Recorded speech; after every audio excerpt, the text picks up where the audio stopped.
All right, it's time to talk about Article again, our favorite furniture store. It's not even a store. It is an incredible website you get to go to and buy whatever furniture you could possibly need for your home or outdoor space. Yeah, it's what more can we say? Their curated assortment of mid-century, modern, coastal, industrial, Scandi, and boho designs make furniture shopping simple. Our house is full of Article. We have so many of their pieces in our backyard. We have so many pieces in our office.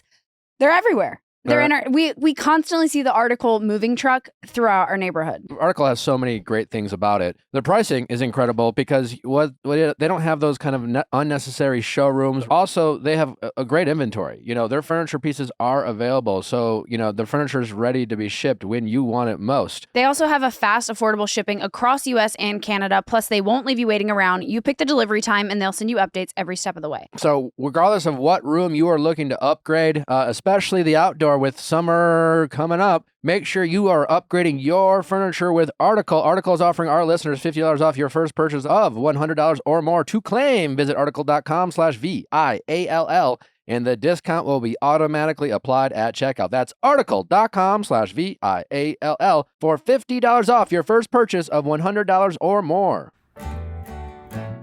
It's summer and, well, you know, you're probably, maybe some travel plans are coming up. And if you are not traveling with Base, well, what the heck are you doing? You're doing it wrong. I mean, we have so many of Base's pieces, but their Weekender bag is truly exceptional. It's like I'm shook that no one else has thought of it yet. But Shay Mitchell thought of the Weekender bag. It's amazing. It's beautiful. It fits so much. The bottom compartment is like fit for shoes. It fits two pair of my cowboy boots under there. It's incredible. It's amazing, truly, like Natalie said, what you can fit in it. It's been a game changer. Now that we've been traveling with our dogs and our daughter, thank God for Base. I love their Weekender bag, but their luggage is great as well. Base has thought of everything you could want in a piece of luggage: 360-degree gliding wheels, a cushioned handle, a built-in weight indicator, washable bags for your dirty clothes, and all the interior pockets you need to keep organized. And did we mention it's designed and owned by Shay Mitchell, so you know it's cool? Every piece is made to look better with miles, so you do not have to worry about it in cargo or overhead, as Base has over 30,000 five-star reviews. So whether you are packing for a quick trip or looking to breeze through the security line, Base has the personal items covered. Right now, Base is offering our listeners 15% off your first purchase by visiting basetravel.com/VIALL. Go to basetravel.com/VIALL for 15% off your first purchase. That is BEIS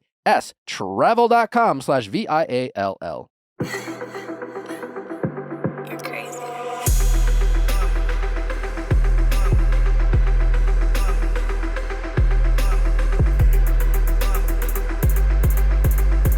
What's going on, everybody? Welcome back to another captivating episode of the Viall Files Reality Recap Edition. I am your host, Nick, joined by the household. And boy, do we have a lot to cover. I hope you all had a great weekend. I hope all the fathers out there had a great Father's Day. I know I did, thanks to my lovely wife, Natalie. Should I tell him about? You should tell him.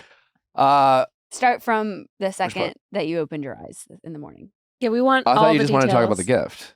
No, I want you to talk about how I made the entire day so lovely. Oh my God, and it was amazing. just an absolute cherishable Father's Day, just a real gem of a day.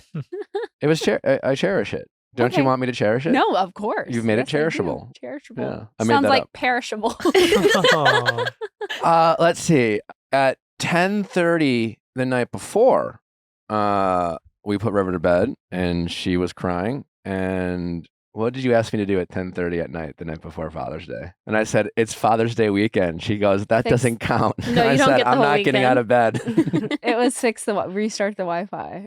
Yes, router it was or restart. whatever. We were having Wi-Fi problems, and Natalie wanted to watch some late night TV, and I'm like, it's Father's Day weekend. She goes, that doesn't count. I said it's Father's Day, not Father's Weekend. and I said, I'm not getting out of bed. Anyways, that's how that started. And then I went to bed. Little baby River woke up, and I said, let me welcome her into this day. It's Father's Day. To which I did, and we had a nice little moment. Well, like, see, every time you go and greet River out of her crib, she is smiling, waiting for you, and it's the absolute best. It's the best way to start a day. I hope you get to enjoy that, Leia. I'm excited for it. We're gonna miss you when you're gone. Leia is how many months away from leaving? Well, About a month. you're coming back. I'm coming back, but about a month and a half. Maternity leave. We'll see how it goes. Yeah. We'll see how it goes. But I hope I hope your child smiles for you like our child smiles for us. Oh, thank you. I appreciate that. I hope if so not, too. then Yeah, we hope you have a happy baby, not a sad one. Anyways, and then what? Well, then your gift. I mean, what? The day. We cuddled. Spare no detail. We looked in each other's eyes. We said, "I love you." We had. Well, like Natalie, how was Father's Day? Yeah, what the fuck? I got a really nice card. On? Well, I don't remember every single moment. This is like the epitome of men. It's like, tell me, like, I want to know everything. And it's like, it's just like, yeah. And then like the gift. And I do the went same to thing. bed. So thank you, Justin. like talking about ourselves is harder. Natalie's been hyping up this gift. Her Father's Day gift for a long time. She's like, I got the most amazing gift. You'll never guess what it is. But like every day, do you want to guess? Do you want to guess? Do you want to guess? Do you want to guess? Or like, do you want to open it? Do you want to have it now? Do you want to have it now? It's like the second I got it, I was like, okay, should we just do Father's Day now? He's like, no, for literally a month. I think I had it for a month. Are you bad at surprises? Oh my God, yeah. She just wants you to guess. The second I get it, I'm like, should we just do it now? I'm so bad at surprises. And then I want him to guess. And then when he guesses other things, I'm like, fuck, should I have gotten that? Oh. And then if he does guess it, I'm like, the fuck? Why would you guess that? Like, so a lot of landmines, it. obviously, for potential gifts. Natalie brought the gift out, and then I was like, do I need to cry? I felt like there was just a lot of she had been talking about this gift for a long time. She did tell me I did not need to cry. However, I did. Well, I mean, it was moist. My eyes got moist. I don't know if a tear actually went down, but there was moist eyes. Many of you may or may not know that for our wedding Friday night we had a welcome party that was Western cowboy themed, country chic, if you will. And then you all heard our honeymoon horror story that began with me putting I know what the gift is. The cowboy hat on top of the car and then lost the hat. And I opened up the gift and I actually thought it was the exact same hat that Natalie found. She I literally stole it. I thought maybe to like gaslight it. She went back. She I thought walked she down found the streets. it and like hid it the whole time and it was like going to be a Father's Day gift, but it's not the exact same hat. She got a new hat, exact replica. I couldn't tell the difference. Even had River Rose, which was branded into the hat when I got it. It's amazing. It looks great. I now have my cowboy hat back, which I know it's not the same hat that we got married in, but even better now, it's my Father's Day hat. Aww. So, you know, sweet, and a replica of the replica of it. Party hat. That's a great gift. It's a great gift. It's an really excellent gift. It's truly could not have gotten a better gift. And don't forget the card. The card was amazing. It was from River and Natalie. Ooh, they love me very much. River signed it with her footprints. Which they look giant as a parent. Well, that's a very hard thing to do. Like to get a child's footprint. Very hard. They don't want to like, right? And it's like I tried to like get all the feet down. It looks like she's got like 8 toes on one foot. It was a little difficult, but it's the thought that counts. You crushed it. Thank you. Yeah. Anyways, I hope the rest of the fathers had some great Father's Day as well. We have an amazing episode for you. We got Elys from The Perfect Match will be joining us later this episode to talk about all the drama. Boy, that's a messy show. It's a great show. The messy show. It's basically we don't need you anymore, Bachelor in Paradise. We have Perfect Match apparently. So while Bachelor in Paradise has lost steam, Perfect Matches, don't worry, we have all the toxic people you could possibly imagine under one roof and more. Before we get to that, we have coming up shortly Ramin Set today, the co-editor-in-chief of Variety and also the author of Apprentice in Wonderland. None of us watched The Apprentice. Did any of us watch The Apprentice? It was a really big show back in the day. Zach, one of our new guys. We got what should we call the new household members? We got some new household members. A new member of the household. Household initiates. Adoptees. Yeah. Adoptees. Household and trainers. Training? We have orphans. Orphans. Household apprentice. Little orphans. The Apprentice. Oh. Household Apprentice. Well, he's not he's hired. You're hired. You're hired. That's from the show, right? You're fired. You're fired. You're fired. Anyways, not to get into politics because we don't. But our former president was the host of a reality TV show, which is kind of crazy to think about. Speaking of presidents, I was gonna say I met Barack Obama. I don't know why you just want to like jump over that. I don't want to trigger our audience. We know how half of them feel. No, for sure. But I think honestly, it's like if you could meet any president, past president, I would meet them all. I would meet them all. I would shake every single one of their hands. I hope that's okay for you all. Yeah, I hope so too. I hope I'm not upsetting anyone by saying that the most powerful person in our country, the most power. You know what I'm saying? Yeah, I know what you're saying. Like Ronald Reagan, I would shake his hand. He's dead. Well, I would. I wouldn't. I don't agree with everything they've done, but I would say like, Sarah, it's great to meet you, Mr. President. Yeah. And I would tell people about it, but I wouldn't like necessarily vote for all of them. Barack reached out to shake Natalie's hand. Through a crowd. Wow. He shoved people out of it. Did not reach for mine. So. And I did look at Nick and I said, no one is going to believe that this happened. And Nick was like, I'll tell him. I'll tell him. I'll tell the world. And then I was like, I have to get a selfie. I have to ask him for one because, no one's going to believe it. And I followed him to the door and I said, excuse me, Mr. President, can I please have a selfie? And he said, no, I can't take selfies. But that makes sense, though. Yes, he was. It was funny. He was in a room full of like influencers, literally. And we were all acting like, the people. Because everyone's losing their mind and everyone wanted to take a selfie. Yeah, you can't stop and take a selfie. Take one, you got to take it from all. You got to take one for everyone. So, in defense to Barack. Well, sure, I guess. He was on his way out, so I could have just a quick one, and then exited. But what are you going to do? Anyways. At least he shook my hand. We have, for all you Apprentice fans out there, he's got all the inside tea. And he's also just a huge Bachelor reality TV fan. He's up to date on all things Perfect Match. So we'll get to him. Plus, we obviously have the finale of the Summerhouse reunion part 2, Housewives of New Jersey drama. But boy, what's going on with the Housewives of Atlanta? Yikes. So do you know Kenya Moore? Mm-hmm. I just heard of her. So Kenya Moore has been on the show since season 5, like on and off. Let me correct. But of course I know who Kenya Moore is. Okay. Yeah.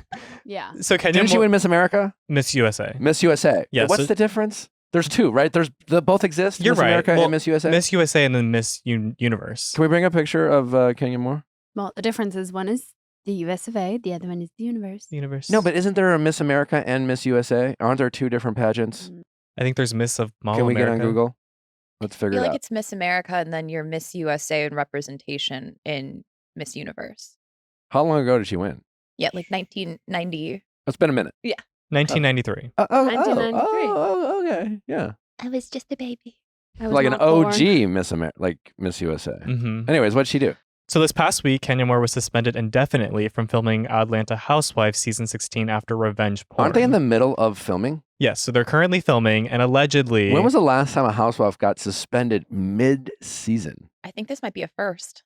I mean, LVP left. Well, she wasn't No, she suspended. left after a reunion. Or like she didn't Right come to before the the reunion. No, I mean, mid-filming, not like airing or whatever. Mid-filming, come on and say, you can no longer film with us. That is Pretty strong statement. That's a strong network move. Yeah, so basically, allegedly, Kenya was threatened by a gun by the new housewife. So Brittany Edie allegedly threatened her with a gun. So her response was at her hair spa event was also allegedly to display posters of the housewife performing oral sex.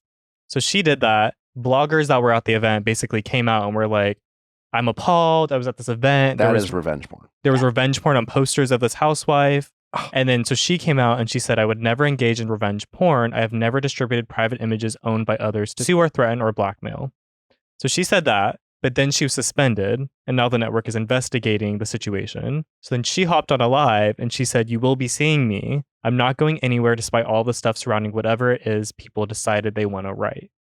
So I feel like it would be pretty clear if she did it or not. Yeah, right? Like, Yeah. first of all, this allegedly happened at a party with multiple people. And then allegedly there was like hard copy evidence of said revenge porn being passed around like Mean Girl style. Printed out Like on displayed, posters. yeah. How have we not that it would be appropriate to reshare, but how has like at least, I assume they would want to black out images or things like that, but why haven't we seen any of this evidence or photos It's on of TikTok. It is. Yeah, You have there's seen like it. there's photos of like the posters being leaned up against the wall, and it's like something horror, and then Oh, so covered. you have seen the alleged evidence. I haven't seen like the actual images, but I've Thank seen God they the were posters appropriately. Most of the image that is circulating is like it's covered. Yeah. Like you can see like the rim of the actual poster behind another paper. So it's kind of like implying that she had like a reveal moment. So what's Kenya's defense? She's She's just saying you're going to see more of me. And she's implying that there's another side to the story. I know that she went on a live as well. And then when her live didn't hit over, she wanted 100,000 followers to tell the story.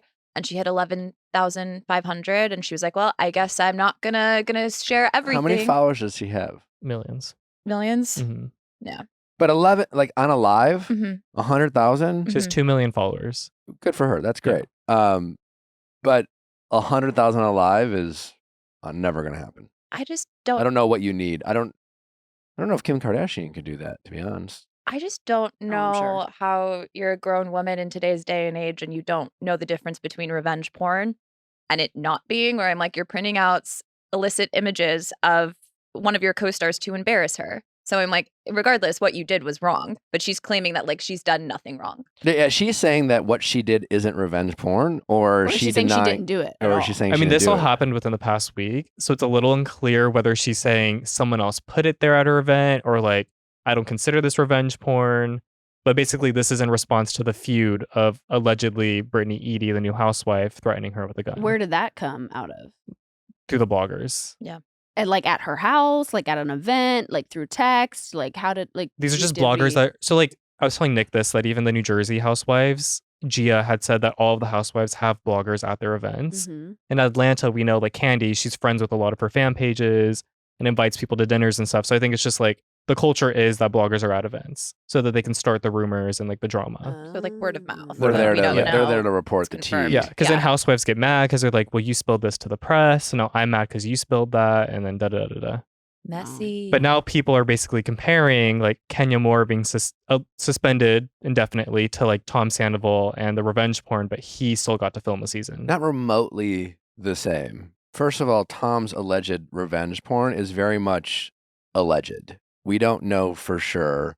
All we have is an accusation from someone who's a known liar. Well, what is it called when you unknowingly record someone? Well, we don't even know for sure. I mean, we're going by Rachel's word that she didn't know versus I don't know if Tom even admitted to recording without her knowledge. I mean, it's all alleged at this point, and the only person we know who's alleging this is Raquel. We also know Raquel's behavior around the whole Ariana stuff of like her suing Ariana for revenge porn for simply allegedly receiving said video back to her, which is a huge difference than printing out images and distributing them all over for actual. Our understanding of the story is that she did this allegedly for the intent of getting back at whatever this person whatever this other person did to Kenya Moore. Where the Tom Sandoval, Rachel of it all, this all happened because Ariana found out that they were having an affair and a lot of panic and, you know, in the moments following, you know, there was a lot of messages getting sent back and forth. Again, it's a very semantical argument, very different than what's going on with Housewives of Atlanta. Very much so. Yeah. And not even the same fucking ballpark. There's very much intent to hurt somebody with that and showing strangers images that I'm also like, where did you get these images? I don't know. I have so many questions, but at the same time, it's all wrong. It's disgusting. And yuck. Yeah. I'm glad that Bravo's actually like taking a stance on it versus kind of like letting things fly by the wayside. That's next level. 1,000%. But that is very much revenge porn. Yeah. Well, even like Sarah and I were talking about it. Like Kenya's, you can say she's a wild personality, but that's crossing like a line that you don't think anybody crosses. Yeah. Yeah. Well, like, I mean, it's because they're literally using pornographic material for revenge, hence revenge porn, which is like, it's gross and disgusting. And by definition. Which is different than very much the Tom Sandoval at all. Which this is still technically alleged. So like, it's not confirmed yet, but I think Bravo investigating it does have some legitimacy. Like gives it some credit that this might be true, but just another. Well, you also, Sierra saw. I mean, I saw the evidence from her event, so someone did it. Somebody did something with an intent. Someone to do did something with some nudes, and it looks pretty bad. And I don't think anyone would do that without the knowledge of the person hosting the party. So I don't think it was like, you know what, throw those around and put them up, and then I don't think they had a change of heart. She won't notice. Right. There wasn't a change of heart that happened here. Like, no. This was like gross and disgusting from the get. Yeah. Well, speaking of gross and disgusting, Isaiah Bugs Oh, the NFL player. Yeah, the Chiefs defensive lineman has been arrested for the second time in a month. I just thought my new thing is to point out all the really terrible things that the NFL players have done that no one seems to give a shit about. Like Xavier Howard a couple weeks ago was also arrested for revenge porn. Arrested? I don't know. Allegedly, I don't know. He's being sued. He's being sued. Yeah, it's gross. Basically, it's a gross story. His partner, he wanted his partner to get an abortion. Allegedly, she didn't, and then he allegedly sent her son revenge porn of her. And this particular NFL player has been arrested twice in the past month. Yes, so this time he was booked on a domestic violence burglary charge in Alabama. County jail record shows Buggs was released on $5,000 bond, and his prior charge on May 30th, he turned himself in because he was charged with 2 misdemeanor counts of second-degree animal cruelty. Yeah, gross. Yeah. Terrible. Disgusting. And yet, but no one's talking about it. Yeah, let's keep talking about Harrison Booker, whatever, and his opinions on whatever. It's just, it blows my mind. Let's make that mainstream media, but let's keep these terrible people still. Is he still playing? He's still on the roster. How are you? Yeah. How do you get arrested for animal cruelty and burglary and violence and all of this domestic stuff, violence, and then still get to play? Yeah. I mean, Buggs' agent has come out and he said that his client is a victim of ongoing subversive campaign to force the closure of the hookah lounge he owns in that county. Domestic violence charges for a hookah lounge? First of all hookah lounges should be closed at this point. What the fuck are y'all doing smoking hookah? That was such a thing in high school. Move the fuck on. Was truly, it? It's a big thing in LA. Everybody was smoking hookah and going to hookah bars. That was truly the thing to do. Yeah, and it's time to move on. No, but like every month, every week, I don't know, there's a new player being accused of some sort of terrible activity, and like it's like back page news. But let's lose our shit over Harrison Buckner by all means. We're just every week an NFL player does something, we're just gonna give it its due attention. Piece of shit. As we Piece should, of shit, Isaiah Buggs. Truly. Joey is not paying his bills? What's going on with our bachelor, our golden bachelor? Not the actual golden bachelor, but our golden boy bachelor. Our golden boy bachelor, Joey? Yeah, he says he couldn't rent an apartment thanks to his credit score tanking during the Bachelor, which, I mean, kind of makes sense. Like, did he just stop paying his bills? No, aren't you like kind of off the grid and you like... maybe he had a bill. He didn't have it on like auto pay, and so it was like 2 months. Well, so he said on a podcast, I was at 7:30 and I went on the show and I had a payment from a credit card that I didn't answer for 2.5 months. So he went from 7:30 and then that 2 months late knocked him down. Oh boy, yeah. He's down 80 points. He's down That's to gonna be mid hard. 600s. You don't want to be dipping below 700. He couldn't get an apartment. So he couldn't get an apartment. So now he's moved in with Kelsey and her roommates, and they're having a new girl situation in reverse. Oh boy, kind of cute. Good on Joey for being honest about that. Yeah, you know what? I agree with you. Good on him for being honest about it. Yeah. Did y'all see that? Flavor Flav launched a partnership with Red Lobster. Yes. And honestly, like, he obviously did it because Red Lobster is closing because, I'm sorry, who's still eating at Red Lobster? Never been. The only good thing there is the biscuits. And, like, you can get those in a package at the grocery store nowadays. So, but, you know, he partnered with them because they're, like, closing. And he's like, no, I have to continue going to this restaurant. I'm going to partner with them. I'm going to support them. What would be, like, y'all's restaurant that if it were to close, you would be like, I have to. You'd absolutely ride for Chuck E. Cheese. Jail. But only if they let me in, because I don't have a child, so I can't enter right now. Jail. And Why they don't do you need DoorDash. a child to enter into Chuck E. Cheese? It's the pizza. It's the pizza. So I've said this on record that the pizza's really good. And during COVID, like I kept mine alive because I would DoorDash the pizzas. Oh, so you have done this before already. Well, you can't DoorDash anymore. But during COVID, they were like, hey, we need some biz. Justin so I was like, here. Single-handedly already saved Chuck E. Cheese. And I'll do it again. I think you could still pick it up. I don't know. Yeah, call it in. I'll bring River. She will not enter a Chuck E. Cheese. Yeah. Mine would probably That's be where Waffle she'll get House. lice. Oh. Waffle House. Waffle House. Okay. What about Waffle they don't House? have any here, do they? No. Yeah. They were at a wedding, though. Oh, yeah. There you go. Yeah. I love a diner. I love breakfast. It's my favorite meal of the day. And Same. I love that they're shaped like waffles. Sierra? I mean, mine doesn't really have the possibility of going out of like business. Waffles? Wait. Like the buildings. They have like big waffles. I thought you were saying the waffles were shaped like waffles. I was like, no, wait. no, it's like Wait, a rectangle. Okay, It's a fine. rectangle. To me, this looks like a waffle a little bit. No. It's like an Eggo waffle. The way that they're shaped is Kind of, maybe. Rectangle. You know what? Nevertheless, you'd want to save a Waffle I'd want to House. say Waffle House. Sierra? I can't think of one off the top of my head, but mine would be an impossibility because everybody loves In-N-Out. So, but if In-N-Out was going out of business, I would. Well, no one would have thought Red Throw Lobster was myself. going to go out of business in the 90s. This is hypothetical. Yeah. Yeah, so I would throw myself on a sword for In-N-Out for sure. Okay. Nick? I already know Natalie's would be Chick-fil-A. No. Well, Really? for sure. But I think like going a little bit more nostalgic, I think I'd do like an Outback. Ooh. See, guys, she Didn't met, this- she met Obama, but rides for Chick-fil-A. So just evening it out the political no. spectrum in case, She's diplomatic. in case we triggered anyone. Sorry. Didn't Outback already go out of business? No. No. No. I haven't seen one of those in a hot minute. No, You they're know what? there. They're there. You know what? Sizzler. Oh, Sizzler is a yes. high-quality piece of Yes. steak for a good price. Not no, the steak. they don't. No, they It's don't. not bad. The steak is questionable, but the cheese toast. The cheese toast The bloomin' fucks. onion? Yeah, no, The- the at cheese Outback? toast. The cheese toast The is good. cheese I don't- toast. What is that? That'll put you to sleep.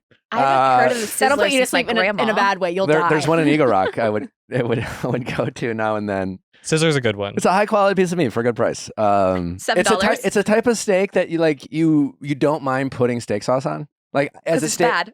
No, it's not that it's not. It's not Exactly. It's you not have to, steakhouse you have quality. to cover Drown it the in flavor. A1 sauce You're to a like fucking enjoy. sauce girl who covers everything, so you don't get to talk about like, oh, I'm putting a sauce on a steak. How dare I? No, but you're trying to make the steak taste better by the A1 Listen, sauce I'm not because saying the it's. steak is I'm bad. not saying Sizzler is giving you steakhouse quality steak. It's certainly not as good as what I make at home. But for the right price, It's cost efficient. it's cost efficient, and like there's something about like cheaper steak that's kind of like good. Nostalgic. Yes, I don't know. I don't know. Why you guys gotta fuck with mine? Sorry, no. There are it's certain yours. foods I'm Keep just it- going to pay better, alive. more money for. Listen, I feel like keep it steak alive. is one of them. If anyone's answer was Captain D's, I was gonna have to exit. What is Captain What Captain is D's. Captain D's? Oh my God! It's a fast food seafood place, like drive-through seafood. Absolutely Automatically terrible. no. It's like Long John's. Long John's, yeah. Long Ew. John's. No. Ew, if Gross, anyone keep I Long agree. John's It's alive disgusting, either. yeah. Ugh. Fast food Gross. seafood in general, I feel like shouldn't be a thing. No. Like, I want to eat my seafood next to the somewhere with water. I want to believe that it came out of that water. Yeah, exactly. Ooh. All right. Well, it's time. Is Ramin here? I believe so. Another housekeeping note before we get to Ramin. This Thursday, I know we mentioned it last week, is going to be another reality recap, not going deeper format. We have a lot of great guests. We have Steven joining us, along with Brian Baumgartner. You might know him as Kevin from The Office. We'll be covering a lot of your favorite topics. You know, it's just one of those things where instead of like bringing you a going deeper of someone that's like you don't really need to go going deeper with, we're going to bring you another reality recap because there's a ton of topics we didn't get to talk about today. So we're going to bring it to you Thursday. And then next week, there will be another Going Deeper. We're bringing it back for Micah to get into all of the messiness, a deep dive on her time on Perfect Match. So let's get to Ramin. ZOA, you've got to check out ZOA. Dwayne The Rock Johnson's energy drink ZOA just launched a brand new campaign. It's all about BDE, Big Dwayne Energy. They've got a really awesome new commercial that you can check out at ZOA's Instagram or YouTube channels. ZOA Energy is a better-for-you energy drink with great taste, electrolytes, B and C vitamins, and zero sugar. It's made with caffeine from natural sources to provide balanced energy with no crash. When you drink ZOA Energy drinks, it gives you Big Dwayne Energy, which gives you the swag, confidence, and energy to help you conquer your day.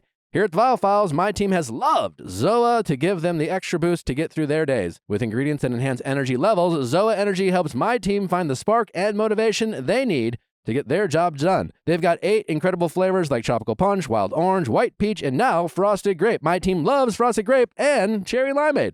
So get some Big Dwayne Energy and order ZOA Energy today. Available online or at stores near you. Find out where you can find it at zoaenergy.com. And find retailers like Amazon, 7-Eleven, Costco, Circle K, and more. Well, dog lovers out there, if you love your dogs as much as we love ours, you know how important it is to feed them high quality food. And that's why Sundays for Dogs is helping us keep our dogs healthier, happier, and around for as long as possible. Sundays is a fresh dog food made from a short list of human-grade ingredients. It was co-founded by Dr. Tori Waxman, a practicing veterinarian who tests and formulates every version of each recipe. Sundays contains 90% meat, 10% superfoods, and 0% synthetic nutrients or artificial ingredients. Dog parents report noticeably healthier improvements in their pups, including softer fur, fresher breath, better poop, and more energy after switching to Sundays. Unlike other fresh dog food, Sundays does not require refrigeration or preparation because of their air drying process. Just pour and serve. When you start with a Sundays subscription, you automatically get 20% off and free shipping on every reorder. Cancel or pause your subscription anytime for our 100% satisfaction guarantee. Every order ships right to your door, so you never have to worry about running out of dog food again. Get 40% off your first order of Sundays. Just go to sundaysfordogs.com/VIALL or use code VIALL at checkout. Ramin, can you hear us? Hey, I can hear you guys. Hey, Ramin, how's it going? Good. Thank you so much for having me on. Really excited. Yeah, to talk to you guys. Excited to have you. Well, congratulations on the new book. Thank you very much. Really appreciate it. Yeah. Zach online, he let you in. He watched The Apprentice, but in this room, none of us. I seen a couple episodes, but like The Apprentice back in the day was like the it show on television. It was like everyone's favorite network reality TV show. And I feel like there's just so many like crazy behind the scenes stories when it comes to the set of Apprentice. Is that what kind of motivated you to write this book, or what made you do this in the first place? It did. So when I was in my 20s, I was just starting out as a journalist, and there was someone, like, I was trying to find someone in entertainment to interview. I was a reporter at Newsweek, but I was looking for like a great person to like always be able to get on the phone. And so I started watching The Apprentice back in 2004. And the one person I could always get on the phone was Donald Trump. I'd always call his office and he'd always get on the phone with me. And really? I'd always, even before he had run for president, I always thought there was a really interesting, like, I was like, maybe there's an oral history on The Apprentice, because it was such a innovative show. And I know people forget how influential it was now because there's been so much reality since then, but it really created this template for having a competition show where people who were like aspirational and smart, they wanted to get a job from Donald Trump. And then they mixed in the celebrities when the Dancing with the Stars phenomenon was happening and everyone was doing celebrity stuff. And they brought in all these celebrities with Donald Trump. So I wanted to go in and kind of trace how this show became so important and influential in pop culture. And then obviously look at, Donald Trump as a figure and him using the show to run for office, which I know we don't, guys don't talk about politics that much on the show, but this is a really dishy, like some fun summer read where you can get through it really quickly, but also I'm interviewing Donald Trump about, his life as a reality star. No, it is crazy to think about that he used The Apprentice and the success of that show to run for president. And regardless of how you feel about the man, that is a fascinating. I guess it says more about us as a nation than anything, I mean, that's fucking crazy. So he literally would just take your calls, and you guys just like shot the shit like all the time, or like did it become like a regular thing? Donald Trump doesn't shoot the shit. So he takes the call, he answers 3 questions, he checks it off in his head that I got this press, and then he moves on. He wouldn't even know, like, sometimes where I was calling from. I talked to him the weekend that he was marrying Melania. He was playing golf on the golf course, got on the phone for like 90 seconds, answered 3 questions, and then hung up. He just couldn't help himself. He would not say no to a call from a reporter. And he didn't even have a publicist back then. So they would just roll the calls to wherever he was and he'd pick up. Wow. That's crazy. Are you able to share any like nuggets from the book? Like, what was the most were there any calls that you had that you were just like, well, I can't believe that just happened? So for the book, I actually interviewed him in person. So we talked, I did 6 interviews for this book. Wow. After he left the White House. And I would go to Trump Tower, and it was so surreal because everyone assumed that he wasn't in New York. But I went up to Trump Tower, like the security let me in. I went up. He was in his office. This was like in the early days of COVID. He wasn't wearing a mask. And he talked really about how much he loved being on reality TV. He's had a falling out with the Kardashians. He's resents that Kim Kardashian doesn't support him and did like a happy face emoji when Biden won in 2020. He had some choice words for Chloe, who was on The Celebrity Apprentice. So, I mean, it was really fascinating how he thinks about fame and looks at fame as the ultimate currency. And he is a reality star. So it makes sense, but also then it doesn't make sense because he was a former president of the United States. What a mind trip. That is so fascinating. What was your most memorable moment writing this book, other than obviously maybe it was at just your times visiting Trump Tower? I mean, I went to Mar-a-Lago. So that's the end of the book where I visited Mar-a-Lago and we talked about, again, more celebrities. He actually called me. I got a call the night before Thanksgiving and I didn't know who it was because it was an unknown number, and I picked up and it was him. He wanted to tell me some information and get me to write about one of his friends. But it was also it was very quiet, and he seemed kind of sad on that night. And it was a night where I would expect for him to be with his family, but he was like, again, very fixated on getting press and spinning this information that he had that he wanted to talk to me about. And then the other thing that was really memorable was that I put together a bunch of clips of the show, and we watched the clips together in a boardroom. And there was a very famous episode of The Apprentice where Dennis Rodman was doing this task and didn't know how to spell Melania's name, who at the time Trump was married. She was originally the girlfriend, and then they got married on the show. Very Bachelor-like, where they end up married. She was on the cover of Vogue. Wait, I didn't know that Melania and Donald Trump got married on The Apprentice. Well, not like on the show. There wasn't like an episode of The Apprentice, but it was a storyline where it was like initially she was Donald Trump's girlfriend, and then the ratings were crazy, and then because of the fame of the show, then people were interested in Melania because she would kind of come in and come out. In the first season, she talks about how much she loves the Newlyweds because Jessica Simpson's performing as part of one of the competitions. And she talks about how cool it is that Nick Lachey and Jessica are like chronicling their relationship for the cameras and how much she loves the show. So they really were like students of reality TV, and they used reality TV to become famous in America. And Melania wasn't known. And then, when they got married, they had a huge wedding. It was everyone wanted to go partly because of The Apprentice, partly because Donald Trump was so famous at that time. But we were watching this clip, and Dennis Rodman hadn't caught that Melania's name was spelled incorrectly. And Melania said something kind of mean to him, and Donald Trump started laughing, and he asked, even though the clip's on YouTube, I guess he didn't know it was on YouTube. So he wanted to show the clip to his wife. And went back and like talked about some of his favorite contestants. A lot of the Real Housewives were on the show.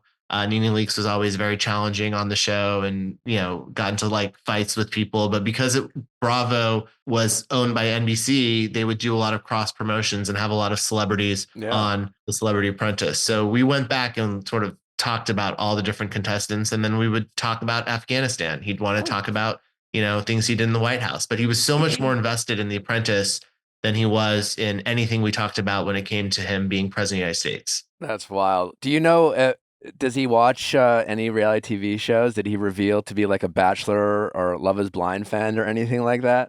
I tried to get him to talk about TV. I think he watches. So he said he's never seen Keeping Up with the Kardashians, which I found surprising given how much he likes pop culture and given the crossing of paths between his family and the Kardashian family.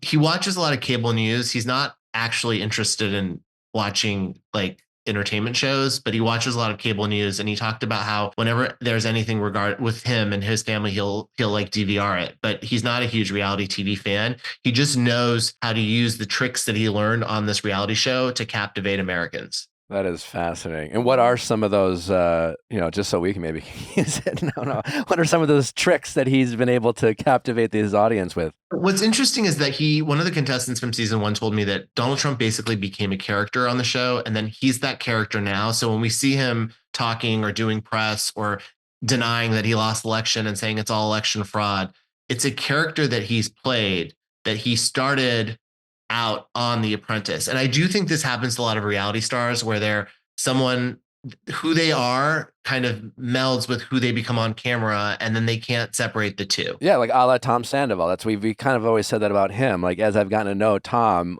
he's become his character on TV, it feels like, more than anything else. That's been my biggest takeaway of meeting him.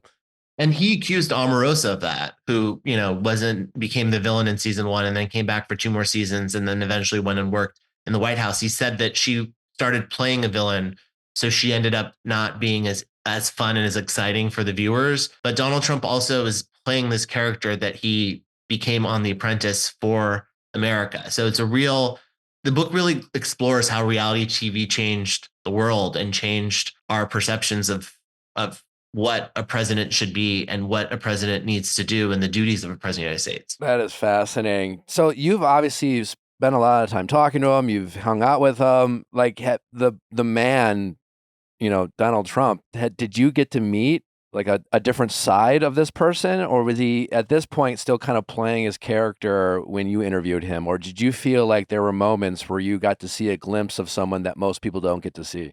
I definitely think I saw sides of him that we may not know exist. He's not in person. He can be funny. He can be charming. He can be, I did see his germophobic side one day. He asked me to sit on the other side of the table when we were talking and didn't shake my hand. And then another day he shook my hand. But I think that what I saw was someone that really wants to be in the middle of the spotlight.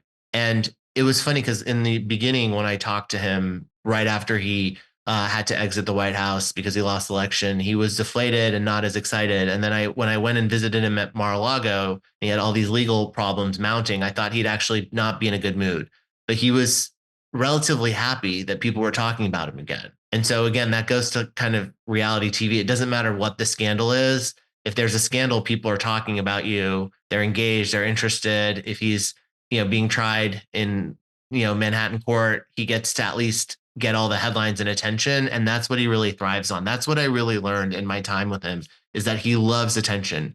And his son, Eric, told me, you have to learn, through The Apprentice, they learn that drama, there needs to be some inherent drama to captivate people. And that's the playbook that they used when he became a politician. It's like he thrives on drama, on feuds, on fighting with people, on saying outrageous things. And these are all things that he learned on reality TV. That is crazy. How do you think has he read the book? Do you know if he has, or how does he feel about it, or how do you anticipate him feeling about this book? He hasn't read the book. I don't think he wanted this glowing book. He told me he'd sell the book at his rallies. This isn't that. I tried to do a fair job, but there's a lot of baggage with Donald Trump. So I explored sort of the mythology behind him and how he became this figure that people thought was, a great leader, but it's not a flattering book. So he hasn't read it. It's kind of tough on him at some points, and I don't think he will read it. He's not also someone, in the same way he doesn't watch reality TV. He's not a big book reader. I do think this book it's an exploration of what it's like, to be on a reality show. It also shows how they found the contestants. Like, it was very different back in the early 2000s, the way they vetted the contestants. Donald Trump was involved in casting the contestants. They had to do STD testing because they were all living in a house together. But This was before it was so widely known that was common. So the guys were all weirded out and very confused and described the process as very painful when they had to be STD tested to live in this like Trump, kind of like the sort of Big Brother house, but it was like in Trump Tower, where they all were being followed by cameras and doing these tasks for Donald Trump. So it also peels back the curtain on the early days of reality and how they put this show together back before there were so many examples of how reality should be. Well, that is fascinating. It sounds like an excellent book. It is called The Apprentice in Wonderland. And is it out? When is it out? Tomorrow. It's out tomorrow. On Tuesday. Oh, so it's out now. So check it out wherever you get and is it paperback, a hard copy, hard audio copy on Amazon, Barnes & Noble. There's audio. You can get on your Kindle. It's available in all formats. All right. Well, for all you reality TV fans out there, which I know all of you are, be sure to check it out. If you have a little bit of time, are you going to stick around with us and go over some of these Bachelorette men's bios and pick some front runners with us? I would love that. Yes. All right. Let's do it. All right. It's time for Jenn's Men. That does have a really nice ring to it. It's got a great ring to it. I like it. Let's bring up our little our cheat sheet. Here we go. So how many men does she have? 23. That feels No. That feels low. That feels so low. There's no way there's only 23. I Is feel it like really that only happens 23? sometimes, though. I feel like they release like 20 something and then there'll be like 8 more at the actual thing. There's 25. So they released 25. Yes. It still seems low. That's like the OG number. They used to always have 25, and then like one time it was like a few seasons before mine, they're like, unprecedented. We had like 30 people, and now at minimum was 30. I think they've had like 33 or 34. So I'll be curious if they actually only have 25. So starting off with Aaron from Tulsa, Oklahoma, an aerospace engineer. 29 years old. Then we've got Austin from San Diego, California. He's 28 years old and he's a sales executive. With a mullet. Brendan from Vancouver, British Columbia, 30 years old, real estate broker. Brett from Pennsylvania. He is 28 years old, health and safety manager. Health and safety manager. Brian from Florida. He is 33 and he's an aesthetics consultant. He loves Botox and doesn't care. Yeah, I was about to say. That's such an interesting fact to want to add about That's yourself. a strange thing to admit Right? when you're only 33. He's going home night one That's for what I sure. put. He's absolutely He's going my home number night one one. job. Do we all agree? And the watch looks a little airbrushed. It's like one of those ads where you're like, oh, is this a real watch when you try to buy a watch online? I don't know. I agree. The I think Amazon he's- ad. But he is a confirmed Swiftie. Does that change our No. opinion? No. Absolutely No. not. All right. Botox and Swiftie is dangerous. I think. Dangerous combo. Next, we've got Dakota from Arizona. He's 27 and he's a sommelier. Ooh. Okay. Papa. Okay, that sounds. I'll be honest. That sounds annoying. He sounds annoying. Yes, immediately that's what I You hear. think so? Annoying. Ugh, I respect But the it. tattoo on his rib is the scariest part. Did you see what it says? He has a No, tattoo what on does his it rib say? that talks about sorrow. Oh. Oh, what is sorrow? The biggest thing in today's sorrow is the memory of yesterday's joy. He has Oh, that tattooed on his rib. that's dark. He's, Yeah, I he's agree. enlightened. I'm trying to wrap my brain around that quote. Let's just keep I am going. too. It's a little over It's my a little head. too deep That's a for lot me. of words. That's a lot of words. That's a lot of Yeah. words. Okay. Then we've got Devin from Texas. He is 28 years old and he is a freight company owner. He's my favorite because he said Okay. his mom is his hero. That is cute. That's cute. That is sweet. He also ran a 200-mile race with his buddies, so he knows how to follow through. That you know? ruins it for me. I'm not marrying into a turkey trot family. So. No, I don't want a runner. It's going to make me feel bad about myself. He's also lying about his allergies. You know when people are like, I'm allergic to it, and then they eat it? Yeah, how does he love eating shrimp tacos, but he's allergic to shrimp? I love We that. also have an EpiPen wherever Yes. you travel. This is scary. This is not me. This is very is different than different. me. I Yeah. love the idea that he's like taking somebody out to shrimp tacos and he's like, hold on 1 second, just pulls out his EpiPen and goes, all right, let's go. I will say I am slightly allergic to nuts and I still eat them. Because my dad works for a nut You company, love- so I'm you like, I love have eating to. nuts? Yeah, I'm like, I have to. I can't give it up. So I empathize with him. What happens to you? Just choke a little. That choke a Oh my little. God. I Just a thought you were little. going to be like, oh, I get a little rash. It's like, no, I stop breathing. Seems. Are you one of those people that doesn't allow nuts on airplanes because you're allergic? Oh, and no. then they Oh, God. serve it Pass to the nuts my anyone? way. Pass them my way. That's what I want. I had a kid in school who was allergic to peanuts. And so my entire Couldn't middle eat it? school, we couldn't bring peanuts or peanut butter. No, or but it any is crazy that to me as far like sometimes you go on planes and they ask you not to eat nuts, which wasn't a thing. No, they just don't serve them. Now they don't. But yeah, but that Yeah. wasn't a thing a few years ago. Yeah. When did all of a sudden nut allergies become such a thing where we have to exclude it from an entire flight? Probably when they started like killing people. I don't Yeah, know. some No, people, but, like, some it's people valid. die It from the didn't just- smell. It didn't just But is start it happening. airborne? Yeah, Are they no, allergic to, yes. like the smell of nuts? Yeah, Some yeah. people are. Yeah, some people. are. The person at my school was allergic to the smell, so Your, we could not bring. Nick's nieces. So why don't you watch your words? All right, let's go fuck Nick. myself. Sorry. Sorry, you nut people. Or not the nut, Or- anti-nut. Maybe it's like when you touch something, then going to the bathroom if they touch it. Like, I don't know. But Okay. All right, so Devin with the EpiPen. I want an episode where he has an allergic reaction. That is what I want from That's him. why. Give it, let's make him Oh. a shrimp. By the way, Yes. that is going to be something that happens. I feel they're going to end up in the emergency room somehow. I hope he's okay, but yes, I hope for it. All right, then we've got Dylan from California, 24, medical student. He's from my Okay. area. I like him. Represent. He hates avocados. I trust this man. He's also never Yeah, but set he's- foot in a Trader Joe's. Yeah. So he hates Justin. But he's from Sacramento area, so represent, but hate me at the same This time. man is not a follower. I know this much.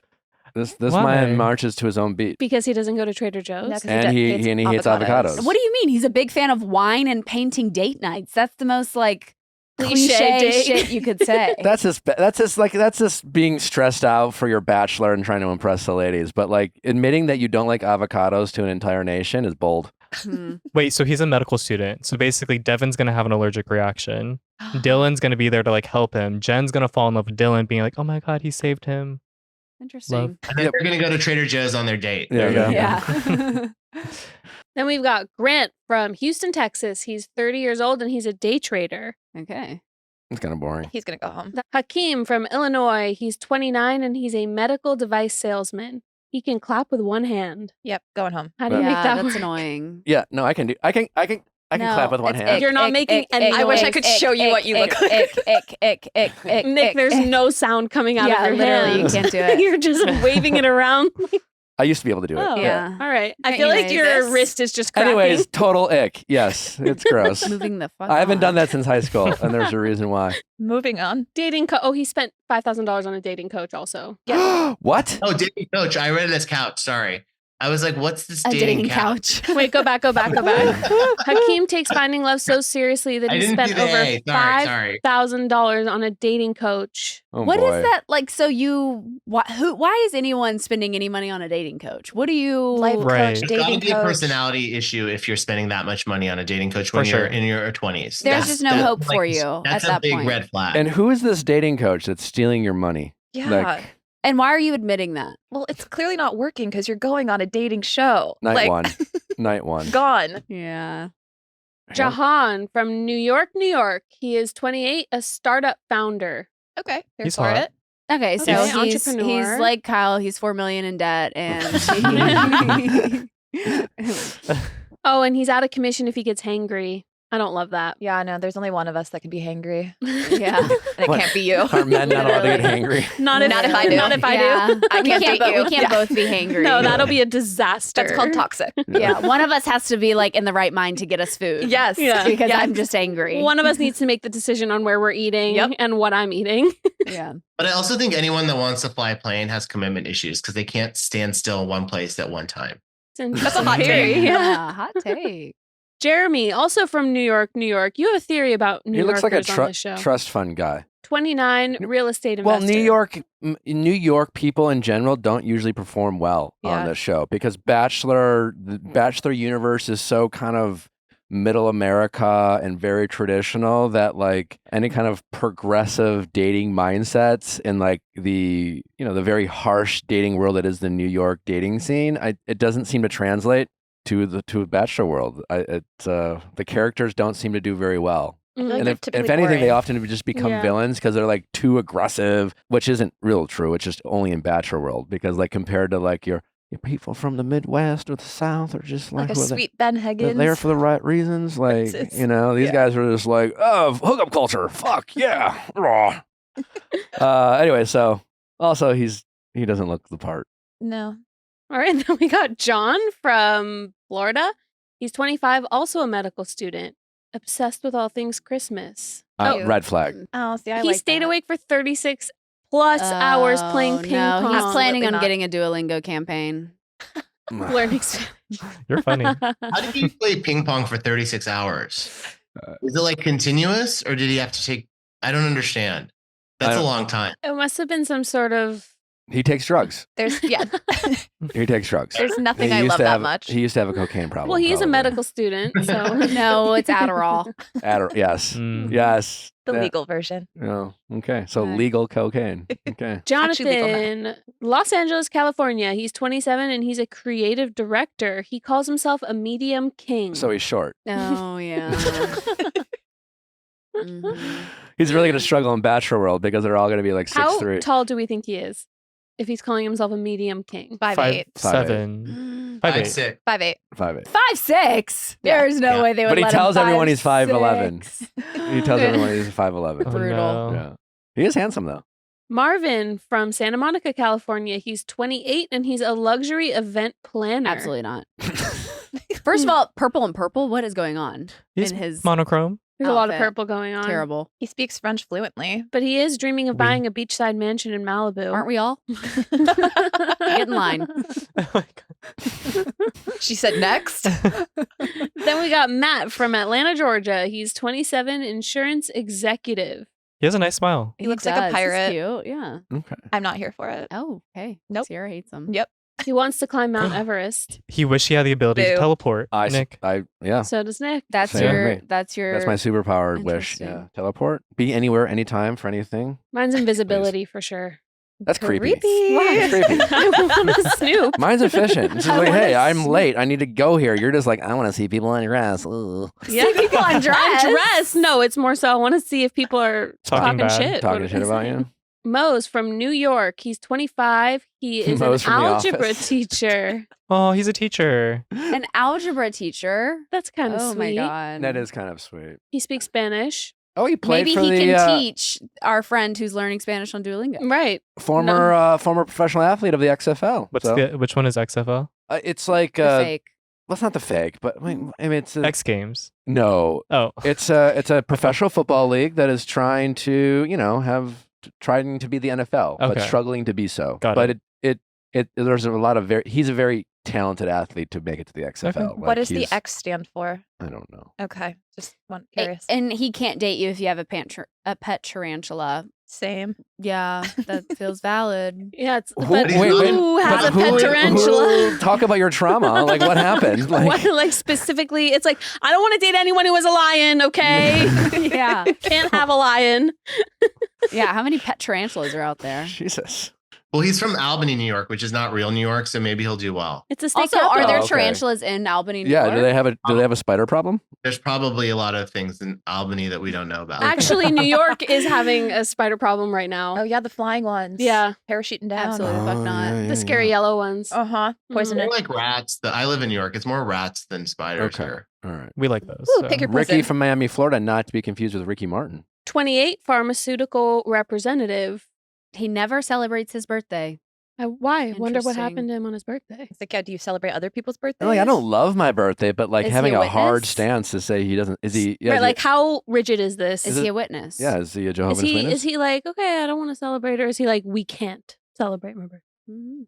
Like You- first date, he's like, "Hey, just something you should know about me. Do not mention my birthday to me ever." Is Oh it my like God, there's so many Spanish speaking. Great. Bring it on. Sam? Oh, he's gonna go Sam far. from Yeah, he South is. Carolina. Myrtle Beach, South Carolina. He's a contractor. That's giving Tyler Cameron. Uh huh. Tattoos. He'd never been to the West Coast before the Bachelorette. No. Don't love that. Jen, Homeschooled. Bachelor producers are gonna love this guy. Yeah. Jen also Small doesn't town. need to be. He's going to be the next Bachelor. He's going to be the runner-up and be the next Bachelor. That's my Yeah, prediction. I could see that potentially. Sam from California. I already hate him because Sam he gets his N. eyebrows threaded and to keep them hashtag on fleek, which is traumatizing to say the least. And his favorite holiday is April Fool's. That's He's a not a holiday. prankster. Oh God, I hate him. Yep. Oh my God, that Next. guy did not get attention as a kid. Spencer from Dallas, Texas. He's 30 years old and he's a pet portrait entrepreneur. What? What does that mean? He paints He- pets' portraits. He's a What's the entrepreneur in that? Why doesn't he just say? Yeah. Yeah, Silence why can't you everywhere. just like I do this for fun? Why can't he either be a photographer or a painter? Why is he, pet portraits.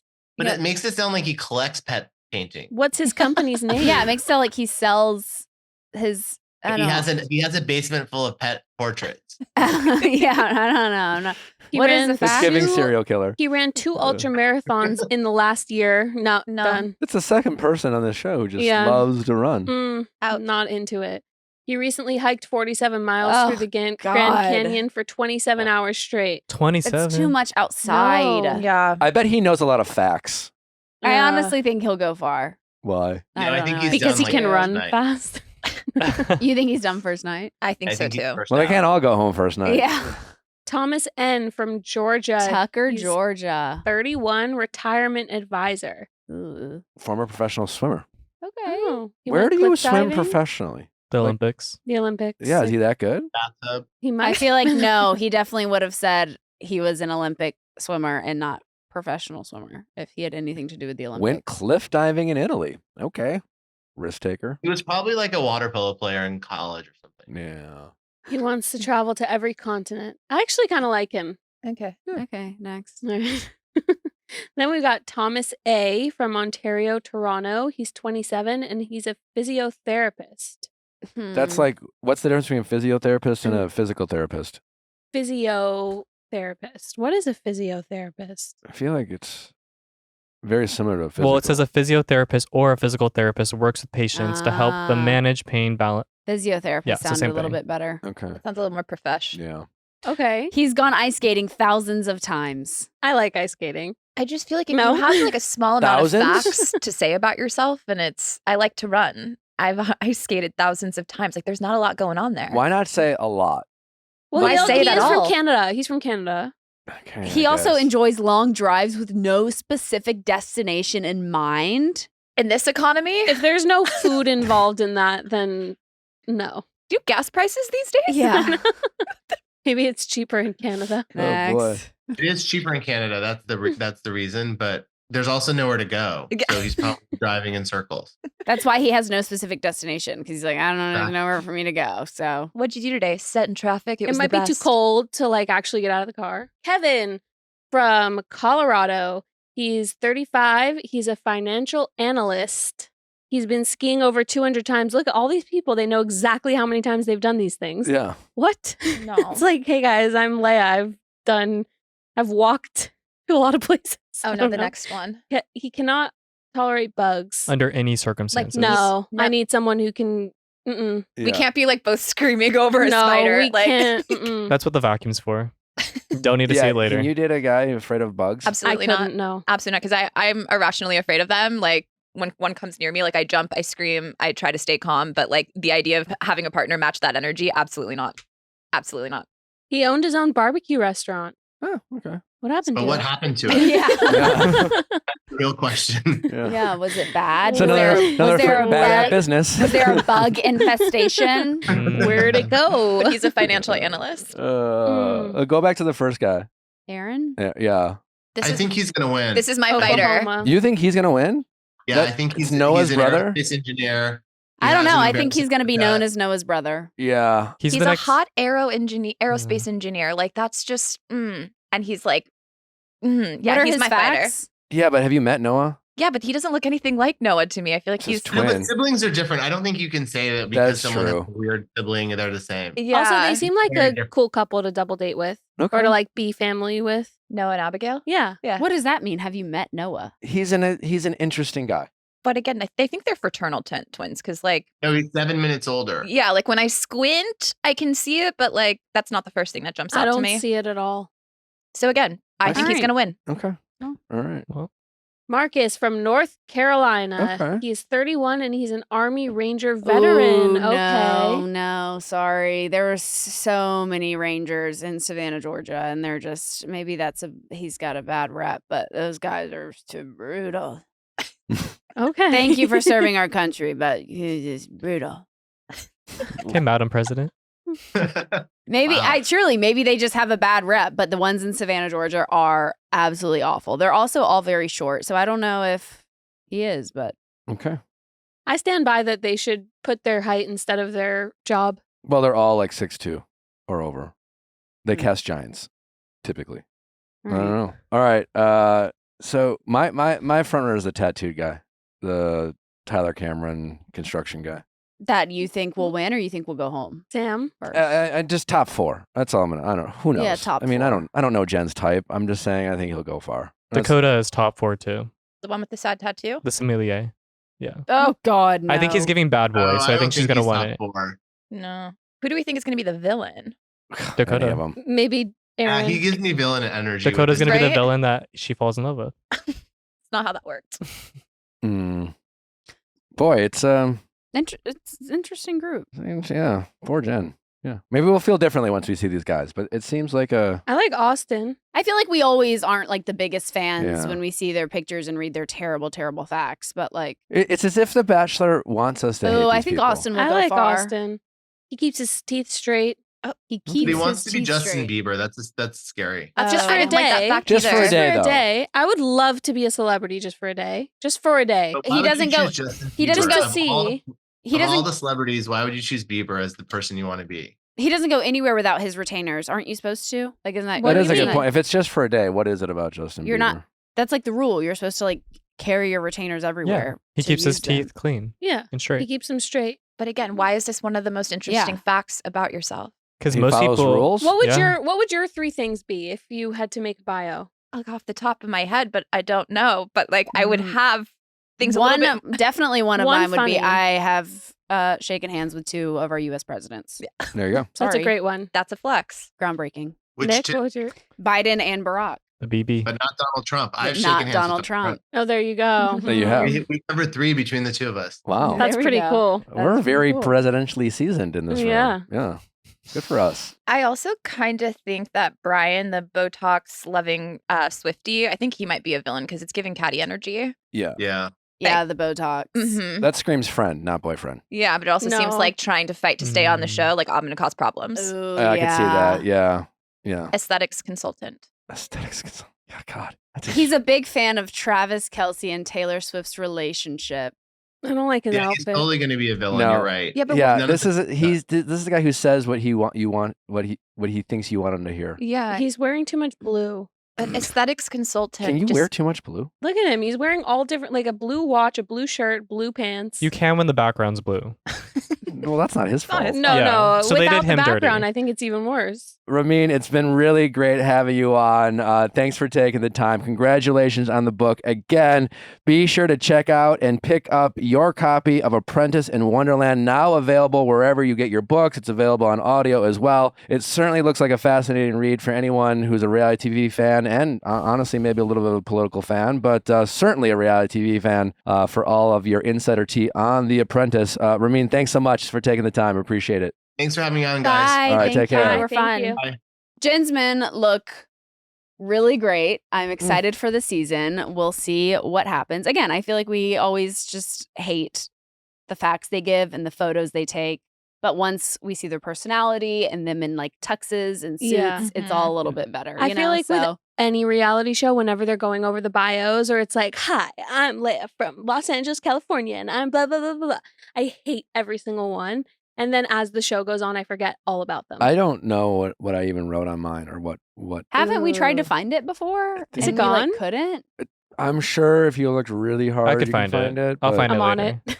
Me too. Um, Find it. Yeah, I would yeah. love to know. It's probably like was not great. the fastest runner in the state of Wisconsin. No, baby. one only of a- you, one only of you a- tell people that. One Yeah. of 11 siblings. Probably that. And Yeah. Yeah.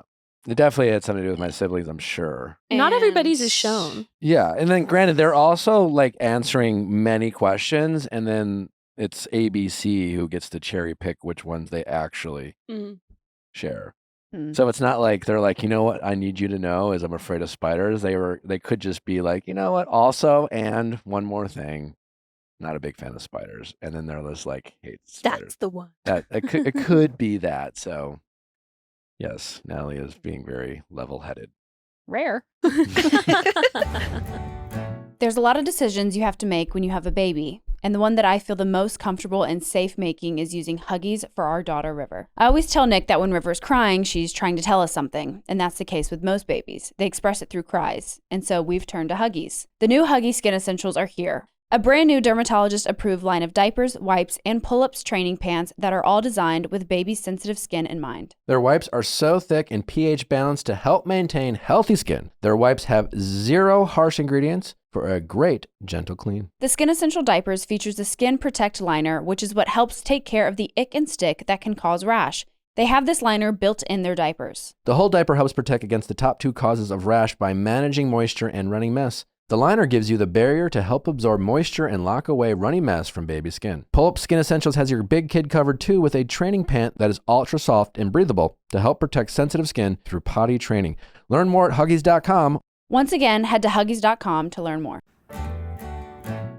Well, we are obsessed with our Dreamland baby sleep sack. They, oh my God, absolute game changer. It has become River's best friend. It's like her little cozy blanket. It just makes me want to talk like that. I don't know what it is. She loves it. It's been our third parent. Dreamland Baby is a weighted sleep sack that basically is evenly weighted from shoulders to toes, and it basically feels like your hand is on their body the entire night. It gives them that sense of comfort, sense of peace, Nice little sense hug. of safety. It's like this nice little hug. They also have a 2-way zipper, so diaper changes in the middle of the night No are problem. extremely easy. It's so easy to wash. It holds up well after the wash. Our tagless design avoids irritation, so your baby is not getting any kind of scratches or things like that from the zipper. Their Cover Calm technology, evenly distributed weight from shoulders to toes, exclusive to Dreamland Baby products. We have tried other sleep sacks. Absolutely not. We've also tried no sleep sack, and she did not sleep. So we owe Our Sleep and River Sleep to Dreamland Baby. An absolute must-have. We are Dreamland Baby Sleep Sack people for life. Go to dreamlandbabyco.com and enter my code VIALL at checkout to receive 20% off site-wide plus free shipping. This offer is for new and existing customers. Again, that's dreamlandbabyco.com and enter our code VIALL. So, Nick left out a key part of our Father's Day, which was we went to his favorite restaurant that we go to every single weekend. Mendocino Farms. I know what it is. No, he eats that every single day for lunch. But Marco Polo. I was going to say, I didn't want to out it. Yeah, but you guys are there all the time. No, It's so good. every single fucking weekend. It's- And I mean, like, all of the it's like everyone knows us. The chef always comes Why out. do you say like it's a bad thing? Like people know our name. Like No. Cheers. I do think that's sweet when like when the chef and all of the people and they've truly seen us, like Nick and I dating, and then we went there literally the day after we got engaged with our family. And then we went there while I was pregnant, and now we go there with our daughter. So they've really seen been there through it every all. part of our lives. Yeah. But anyways, so we go there and we like to sit up in the mezzanine. It feels like you're in Greece. I think you it's been to Greece? Italian. I have not. Okay. But Okay. in my It mind, looks like I the have. pictures that you've seen it on rolling. Instagram. Anyway, so there is a couple sitting beside us, and it honestly gave what I asked Nick if it would be his nightmare. No, well, first you already hated this person because she saw this person right behind me just attacking their nose. It must have just been itchy, but it was just so aggressive the way that they were scratching their nose that it was like alarming. And it also went on for a very, very long time to the point where I was like, you're going to be bruised. Like you should I thought stop. Natalie was overreacting, and then I turned around and this person had 2 fingers. And I say this as someone who has, I'll admit, from time to time, Not time to time, all the time. been accused of maybe like just scratching inside my nose, a la No, a Nick nose pick. picks a booger and I'll see him rolling it. No. And then throws it. Throws it. It's behind our Anyway, this is couch. not about me. This Sorry, is not no, you're about me. right. I'm just here to just defend. Sometimes you get caught in public, really is what happens. And so I'm thinking now he's overreacting. I turn around and this person has 2 fingers, like thumb and index finger, up their nose, and they're just wailing on it, whipping it back and forth. Just It was that's what they're doing. No, That's aggressive. No, exactly. I was like, I thank God I had sunglasses on so I could stare.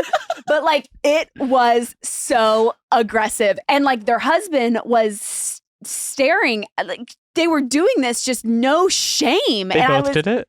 No, he Oh. was just watching. Okay. Which felt like, come on, if that That's were love. Nick, I would have been like, you got to wrap that the fuck up. Like we're in public. But no, anyways, so I was already, She had made an enemy. I was obsessed. Then they sit down beside us, and it is like my nightmare. And they are explaining how to play a fucking card game, which I don't listen. I'm curious what you guys think about this. Give me instructions to the game. But you're going to sit there and just like make up instructions of what you remember from the last time you played the card game that you like literally just pulled out of your ass. And they're like, so when the 2 and the 4 defend your 6 with the jack of spades and the queen takes over the ace, that's when you double down. Did they have What? cards in front of When my 4 is defending your, like, it literally makes no sense. And the whole time, it was the entire time they played this game, it was them explaining how to play the game. So they weren't even playing it right. No. So they're no. playing a game at brunch? Yes. Yeah, they're playing. They They're brought playing it. cards to the brunch. Well, We then found We out. then found out that they gave all the fathers a playing cards and a shot glass. So I The think they were restaurant. utilizing the playing cute. cards they Wait. received as a gift. So y'all are and- just haters. What the fuck are we hating on? I'm kidding. I'm kidding. I'm Well, hating. now that I was just pointing out, I didn't realize this, that like, yeah, some people, like how they explain games to people. Oh, yeah. I don't seem to be bothered by it, but Natalie is not a fan. I'm with Natalie on I would rather you give me something to read and tell me how to play it versus the as we're going every move or No, you're describing my family though. Yeah. Oh my God. Give me the Monopoly instruction sheet and I'll be good. But when it starts getting down to just you're making this up as you go. Explaining your rules. Yeah. I'm competitive too. And if I don't know a game, Connor tries to be over my shoulder being well, why don't you do this? And I'm just get out of here. I'll figure it out. It's also okay, so then my 4 is defending the jack. No, it can't because the jack is bigger. It's what the fuck? No, you're making this up. Literally, this is your game. You're trying to win. Fraud. I will say their boogers were all over that card. All over. Didn't wash their hands. Yikes. Nasty. Sometimes you get caught in public. And my favorite thing to do to Nick is whenever he is caught and then he tries to act like he doesn't do it, I'm stick your fingers in your mouth. Ew. If you didn't do it, stick your fingers in your mouth. Nick, there was a study that just came out that said that picking your nose could cause Alzheimer's. I did see that. Yeah, I sent it to Natalie. Did you read it? He didn't remember sending it to me. Oh, no. Off to a bad start. I thought about stopping. But then you didn't. Then you Well, forgot. I Then you forgot. forgot. Exactly. All right, Summerhouse reunion. Felt mean. Wow. To me. Which part? That It felt really just let's everyone bully Lindsay. Mm. I feel like everyone was against Lindsay, and Yep. it felt very Mean Girl-esque of the laughing at what she says and the inside jokes between some of the other people, and because obviously it would flash to whoever and show the reaction, and they're laughing, and nothing was funny, and it just feels very Mean Girly to me. Yeah, I mean, I didn't appreciate Kyle just every fucking time Lindsay was trying to God. make a point. Just keep calling your wife a bitch and shut up. he was deflecting. I think he was just trying so hard to keep the questions off of him. Well, that actually bothered me a lot that I was how are we not bringing up that Kyle called his wife out of her name? We just didn't. The whole Kyle and address Amanda it. part was completely grazed over. Nobody really spent the time that it deserved. They addressed it though. They just didn't grill Kyle like they grilled Lindsay. Well, this is That's the what I'm saying, thing is barely. that Carl and Lindsay are no longer together. So it's he said, she said, whatever, right? Kyle and Amanda are still very much married. So why aren't we focusing on what happened with them this summer? I thought the most bizarre thing that happened from the part 2 reunion was Jesse Salomon giving Kyle and Amanda his stamp of approval on their relationship. I'm isn't this the fucking guy who's telling her she's got a nice set of melons? I love her online? cans. Or I love her That's cans what or he whatever. captioned a photo holding Yeah. Lover Boy. And isn't she making videos about, guys, stop it. It would never happen. But oh my God, keep talking about it. It's again, maybe they're just professional TV makers. I don't know. I am fascinated by this relationship. I mean, if they are just trying to garner interest for next season, color me invested. Yeah. But I just don't see how this relationship will continue to survive this type of, I don't, either you're secretly swingers or there's trouble in paradise that they're just kind of masking through comedy. Or they're great at television. Yeah. Reality television. No, but I'm saying even if it's an attempt at being great at television and that's what I'm saying. Let's say for the most part, the relationship is relatively healthy and they're just we're just going to lean into this stuff. It's for the sake of the show. We've been doing this for 7-8 years. We got to find our angle. I get the intention of being focused on the show, but I'm just saying, I don't care who you are, the type of stress that puts on a relationship, the seeds of doubt. And all of a sudden, maybe you're just thinking, of course, she would never do that.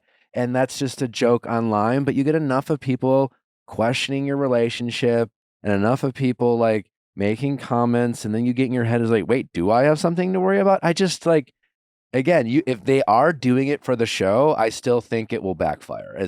I guess is what I'm saying. I just don't think they might be that good at TV, but I don't know if anyone's that good at relationships to basically throw a fucking grenade inside your relationship and hope it doesn't destroy it.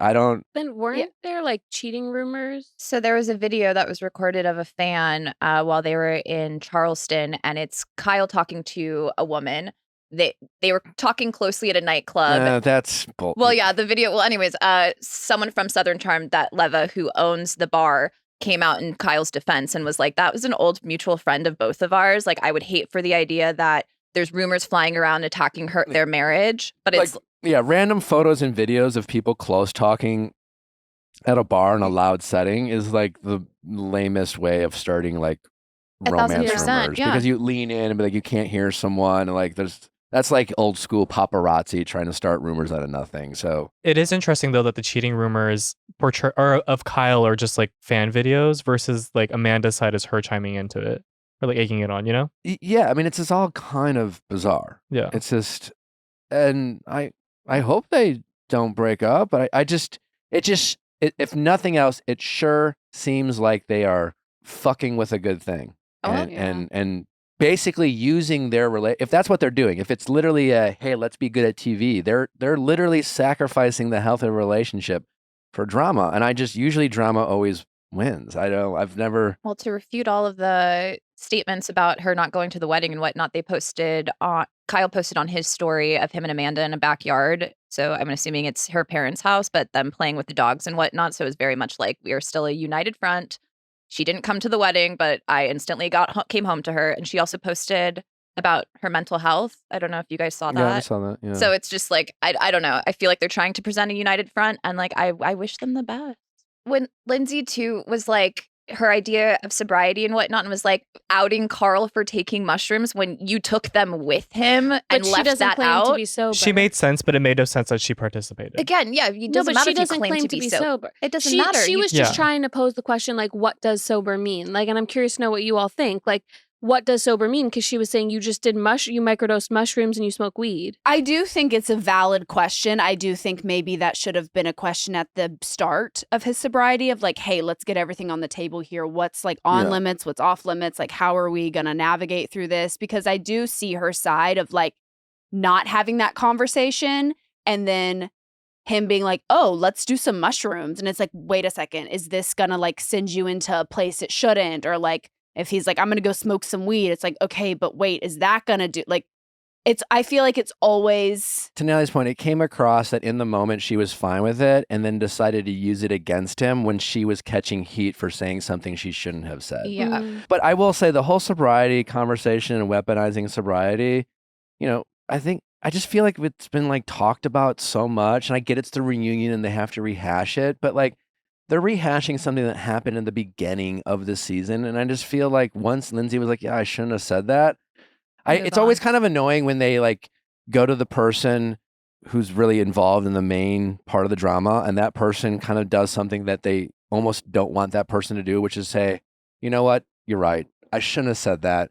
I was wrong. And even though they said that, like the rest of the cast basically had all their talking points ready to go, that they kind of ignored the apology that happened, and they still like they wanted more, like scold and like attack that person. Even it's just like, well, I mean, again, I apologize. I was wrong. Yeah. And they kind of relitigate it, and it's just like, I don't know. I was kind of over it at that point. Like, again, she was wrong for saying it. I think we're kind of ignoring the fact that it can be very difficult to be in a relationship with someone who does struggle with sobriety, and there probably is a lot of trauma and baggage from that friendship. And I'm not excusing anything that Lindsay said, but like, I'm not gonna like act like she's how could you, how dare you? Like, and I felt like the rest of the cast was being a little righteous about like a fuck up that she apologized for, acting like none of them are capable of saying something they would have to apologize for. It just seemed a bit righteous and, like we said before, attacking. Like it's kind of using that to attack Lindsay rather than like acting like they just acted like it was how dare she. It's like I get how she dares. I do think Kyle calling Amanda a fucking bitch is equivalent. Yeah, and should have been talked about. Well, also Lindsay as apologized. Like she apologized for saying Cocaine Carl. They act like they're like, how could she have said that? It's just like, again, we've all said things we've had to apologize before. It's, it rhymes, so I couldn't have said it. We all say fucked up things behind closed doors to our close friends. Yeah, she also was drinking, which again doesn't make it an excuse, but if we're trying to figure out how she could have done it. You're not thinking as like sympathetically or, I think she was just activated and not making an excuse. I do think it is fucked up. And I do think Carl is right in saying like when you bring that up, it can trigger someone in sobriety to like relapse. But I do think they sat on it a little too long and didn't focus on the other shitty things that happened this season. It does seem like, when they were talking about the influencer stuff, that like Lindsay almost went a little too far. It's like, I get that Carl's investment ideas and like his career ideas not always be the best. And if you're in a relationship where your future plans are maybe for you to work less, to be the more primary caretaker, like you want to see that person be a little bit more focused. But like, I thought Andy did a great job of kind of litigating that, where you kind of went back and forth. And it's just like, you sound a bit harsh for someone who's literally doing the same thing. Right. And she didn't really have anything to say to that. No, it was true. It looked kind of dumb. I have a hard time believing that Lindsay only makes $20,000 to $30,000 more a year than Carl, just because this is a space where women tend to make a lot more than men. The entire cast of Summerhouse, I'm willing to bet, has a much greater women audience than male audience, including the male people on this show. So it's just harder to market, Yeah, but it's still the same job. So it's like, they both have Summerhouse and they both are brand influencers. So just because Lindsay is either getting paid more for her brand partnerships or has more of them, it's still the same. To act like it's good enough for you, but not good enough for Carl is hypocritical. Yeah. Yeah. Are we satisfied with Wes' apology? I don't know. I just felt bad for Sierra. Why? I don't know. I always feel bad seeing, that too. I don't know, seeing her cry and like the fact that like she's still hung up on it. It's like watching Austin from Southern Charm all over again, where it's just like, this guy is literally saying all of the things that should make you feel like, no, not the right choice. And yet she's still crying, being like, maybe there's a chance that we could get back together if he changes or jumps through hoops. And it's like, this man's not going to do that.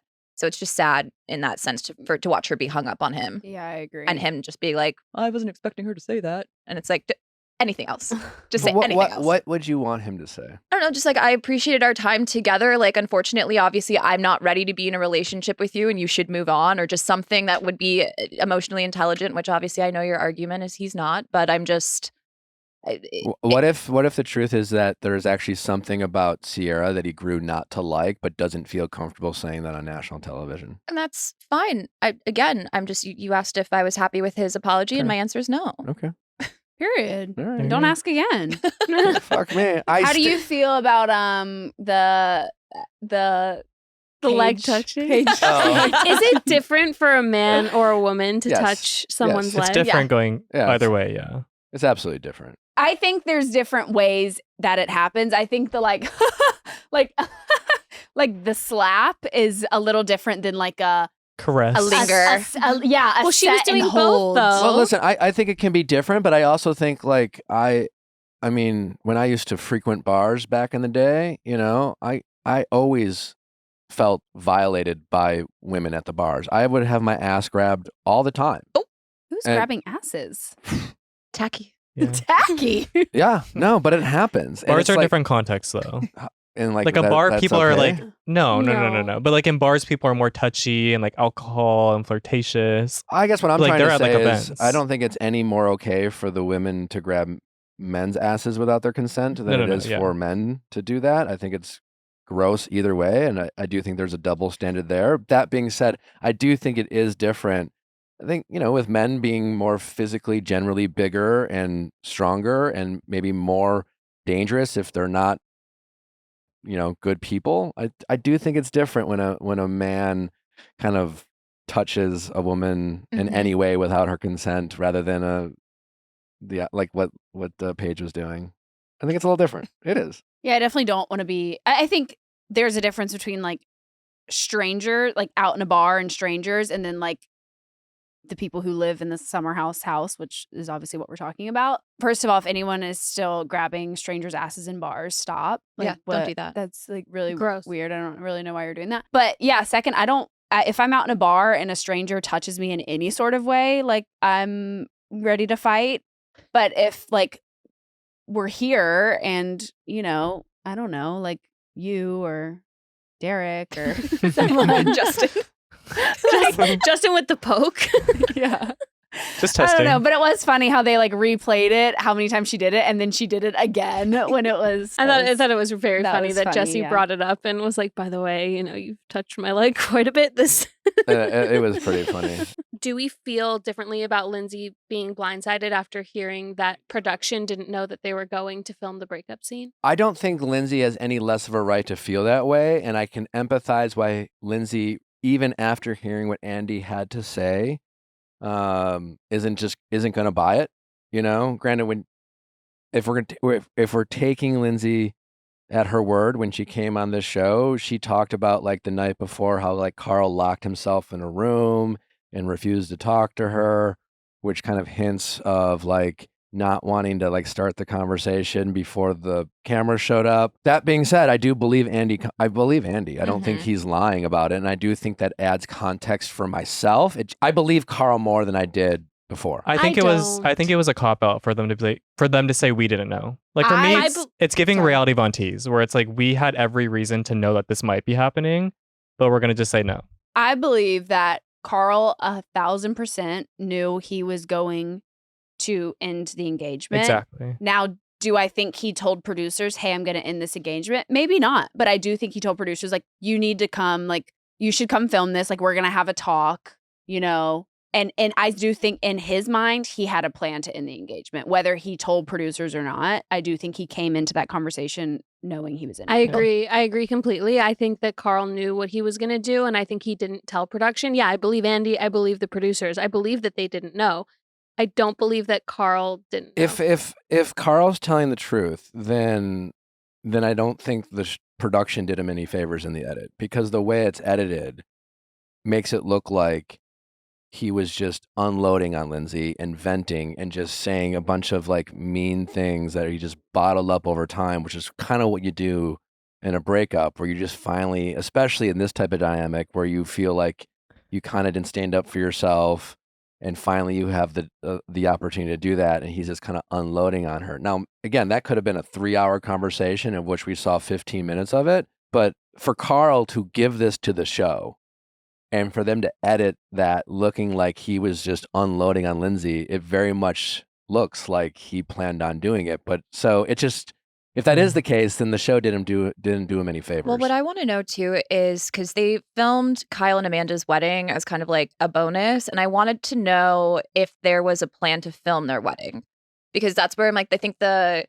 excuse that was given was saying that they wanted to film them having a conversation, patching up from the last fight, because we can't go into a wedding with like the season leaving off the way that it was.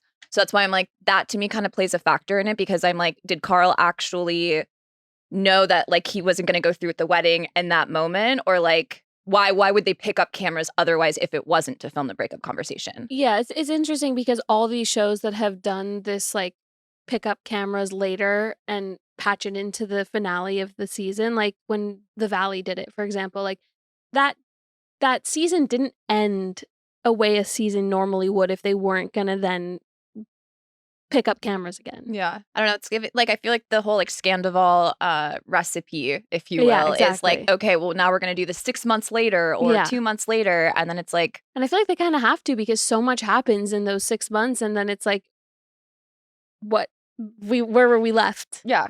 Exactly. I just think production wasn't oblivious to the fact that he was going to do something. Because even the conversation right before Lindsay was him talking to Carl and not being able to say, I want to still marry her.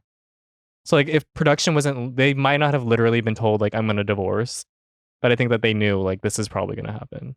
I would tend to believe that. So I think it's a cop out to be like, we didn't know. I'm really curious when they did in the middle of the fight, were there any like bathroom breaks? Did they stop down?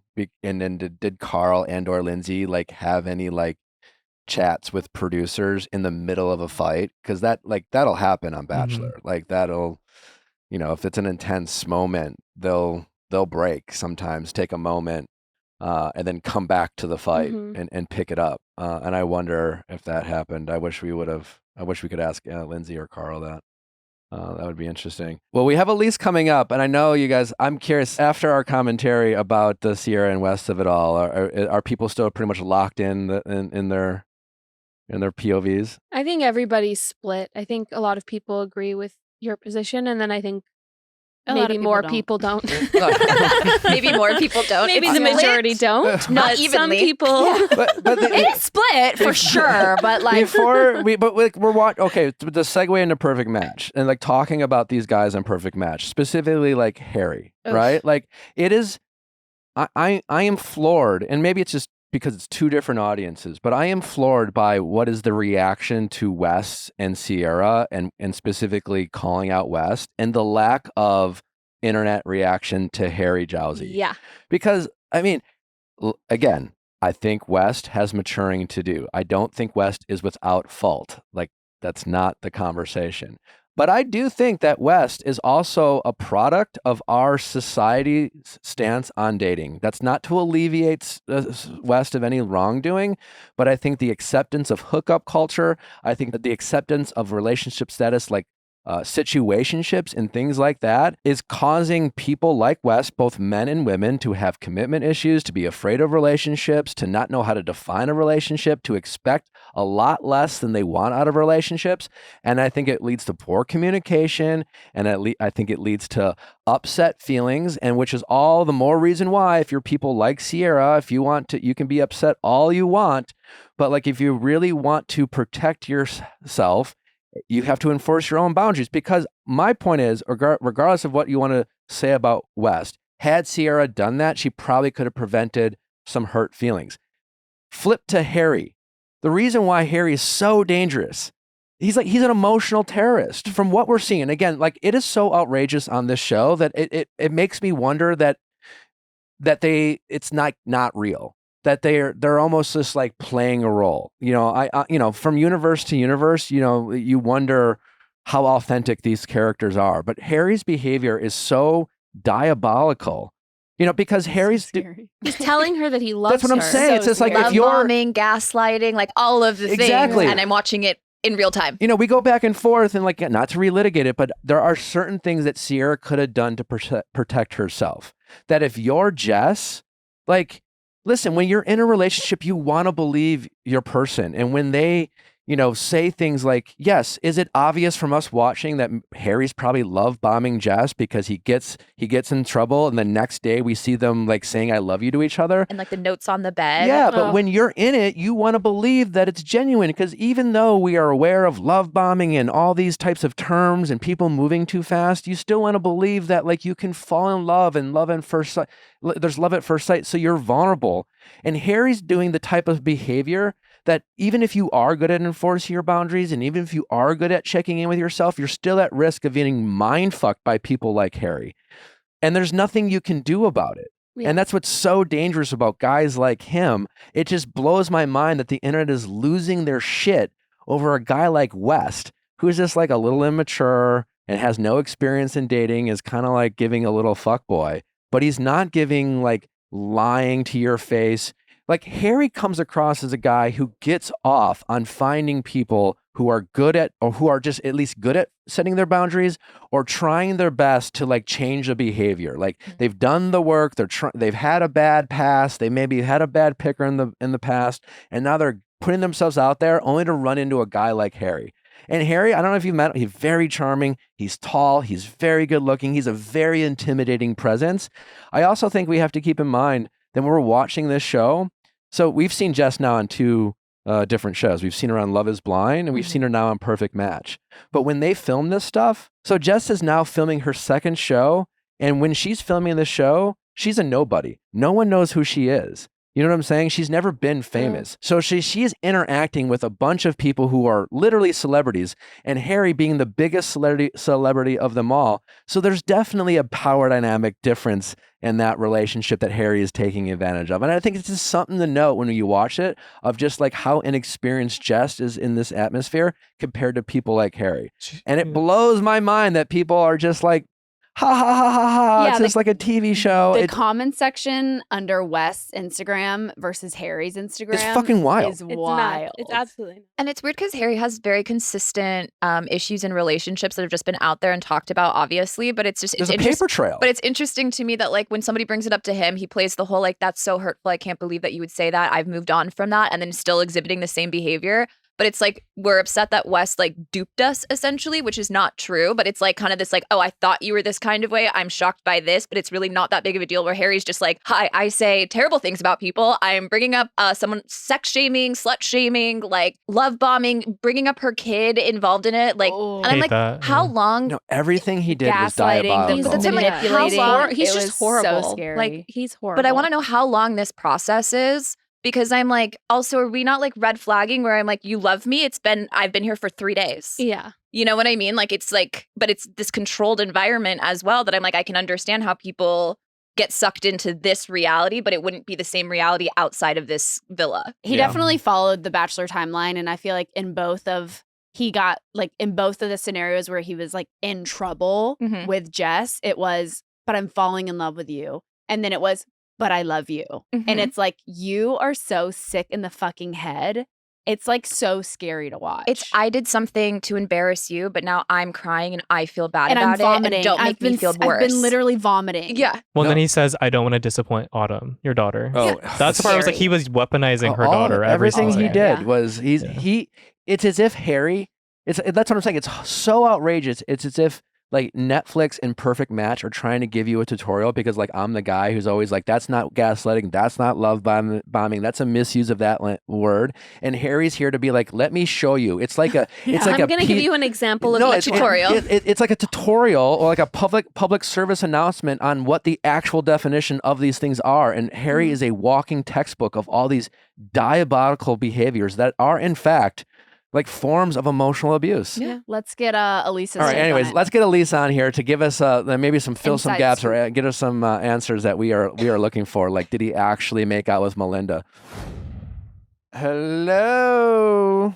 Hello. How are you? So good. How are you, Elys? Welcome to the show. Thank you. I feel honored. I've been watching your podcast for ages. I'm like, what the hell? Oh my God. Well, we are honored to have you, Elys. It's been so fun to watch. We were just talking about Mr. One, Harry Jowsey. Oh God. Yeah. Say that name one more time this week. Yeah, sorry. Look, we cover a lot of shows on this show, and I think it's very fascinating for us to kind of go from like Bravo universe to like Netflix universe to like Bachelor, because it's like different fans with different expectations, right? And like, for example, on The Bachelor, I think a lot of people who go on that show because of a product of the expectations of the audience, I think even though nowadays there's a lot of like talk about like they're really showing up to be influencers, I do think whether they actually mean it or they pretend to mean it, there is a level of sincerity for the people who show up for The Bachelor that are like, here, I'm really here to find love, or at least I want to fake being here to find love. And on Perfect Match, I can't really tell. Like, it's like I'm looking at Harry and his behavior seems almost so diabolical and so outrageous. Like, he seems like an actual bad guy. And again, we recognize that when we watch these shows, there is an edit and things like that. And we don't want to necessarily like judge a book by its cover because, you know, maybe there's things left unsaid. But like when you were filming with Harry, like these behaviors, are you watching a version that is shocking to you? Or did you see this type of behavior that's giving very gaslighty, very kind of weaponizing, you know, Jess's daughter against him, the crying, the feigning, puking and things like that? Like, what is your take on Harry, and is he as diabolical as he's coming across? So I think when I first joined the villa and we were all kind of there, you're taking it slow, you're getting to know everyone, because it's not just one person you're getting to know, it's like everyone in the house. And then I feel like as time goes on, you get to know each and every single person better and how they interact also with other people. And I could just see straight through the bullshit. I could just see it in his eyes. Just everything to me was just screaming, I don't trust this guy. Hence why I was taking my time with everything. And I knew there was just a matter of time where he was going to slip up. I feel like if your whole personality is about redeeming yourself and you're back for a second shot and everything, it's off to a bad start kind of thing. Because he was kept getting annoyed and angry and crying over people saying like, I know your past, like I've heard things in the outside world, yet his whole personality on the show is I'm here to redeem myself and to find the one. So it's like you're kind of contradicting yourself at that point. But again, it's Harry. I don't know. It's confusing. I'm willing to believe that like whatever Harry was like whatever amount of love Harry's capable of feeling or giving, like I don't doubt that he probably cared for her. You know what I'm saying? Like I think there's a lot of dangerous daters out there who still like fall in love or fall in lust or whatever you want to call it.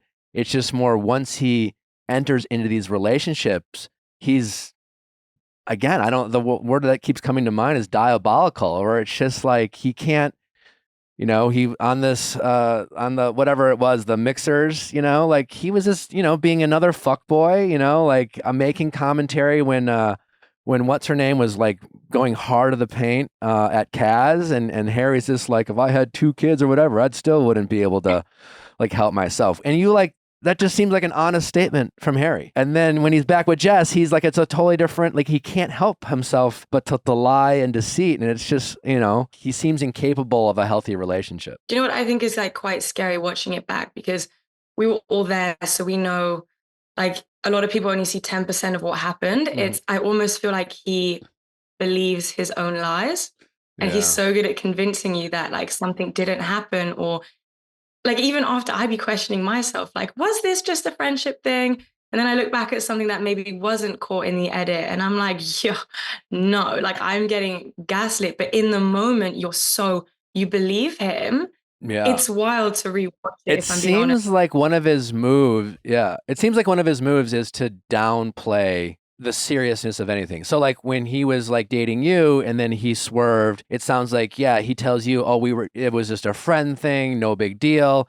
It seems like sometimes he uses the TV show in general, like, oh, this is a TV show, this isn't real, like these aren't real relationships. But like it sounds like many people there were like actually developing really real feelings. Like, that's true, right? It's not like you weren't all just faking these relationships. I mean, a lot of people were actually falling for each other. 100%. I mean, like, it's funny because the day in the house feels like a week. I don't know how to describe it unless you're there and you're filming. I know what you're saying. Yeah. Yeah. I relate to you. And the public's like, you've only been dating for 3 days. And it's like, no, it looks like 3 days, but it's actually been like 7 or 8 days, which sounds ridiculous. I know. But when you're in that environment, it feels so, so real. Do you stand by your choice to match with Brighton and leave Justin? I don't know if it was the edit or just the way they showed it, but it seemed like, Brighton got you with the little bit of like, hey, I'm a little bit of a bad boy. I'm going to be a little bit fun. And do you think, is that how it felt in the moment where maybe you just realized it wasn't going to happen with you and Justin, and regardless if it was going to happen with you and Brighton, maybe you're just willing to give that a shot? Yeah. Do you know what? From the very beginning, like the very first night in my head, it was Brighton or Harry. Okay. They were my 2 kind of picks. And I'd said that also. And then what happened was I feel like I'm a Leo. I don't take criticism very well. And when you're constantly being criticized of I'm not moving fast enough, Justin and Harry were constantly saying that, I wasn't as touchy-feely as the others. I wasn't as open as the others. Like that starts to chip off on you as a person. And that's when I was getting more and more kind of pissed off with the situation. Whereas like Justin was moving faster than and I wasn't. And I was getting almost the ick with how things were going. And Brighton was just like, it's going to sound wild me saying this, but this breath of like fresh air, he kind of just let me be me. And, I didn't see his show before we were filming on Squid Game. So I didn't see his personality. I'm also not in the room with him and Dominique. We don't catch every conversation that is being, said. So I'm just judging my interaction with Brighton. And, he is a good looking guy. So yeah, I knew in the moment it was going to be a big decision and probably looked really down upon, but I can't fake things. Like I cannot fake things. And I'm the one sharing a bed with someone every single night. You have to go with, I guess, lust in the moment. I'm not sure. All right. Did Melinda and Harry kiss? Like when that all happened, I mean, it seems like there's no video evidence of it. I mean, Harry was giving himself away when he immediately was like laughing and then thought to himself, well, where is it? His defense was there's no record of it. No one saw it. There's no record of it. So therefore it can't be true. Does anyone know for sure whether it actually happened, or is it just a matter of it's a he said, she said situation? I mean, there is no smoke without fire. I think it would be ridiculous for Melinda to come up with something like that. And I thought it was so disrespectful when he's like, you're just here for your 15 minutes. I mean, she did a huge like presenting show on Dated and Related. She's very well spoken. She's a smart girl. So I truly believe it did happen. However, like I know the internet right now thinks that my whole storyline was getting back at Harry when it wasn't. I was actually really happy for Harry and Jess. I thought that they were a way better match than Harry and myself, especially watching it back. He was probably really drunk. What do you make of the guys who all seem to be following bro code? And I really like Kaz and Steven. Yeah, I'm always like, is it Steven? Steven. But like specifically Steven, like he seems like, he's got the bleached hair and he's got the tattoo and like it reads fuckboy, but like I'm really enjoying him and Alara's relationship. He seems like a really sweet guy.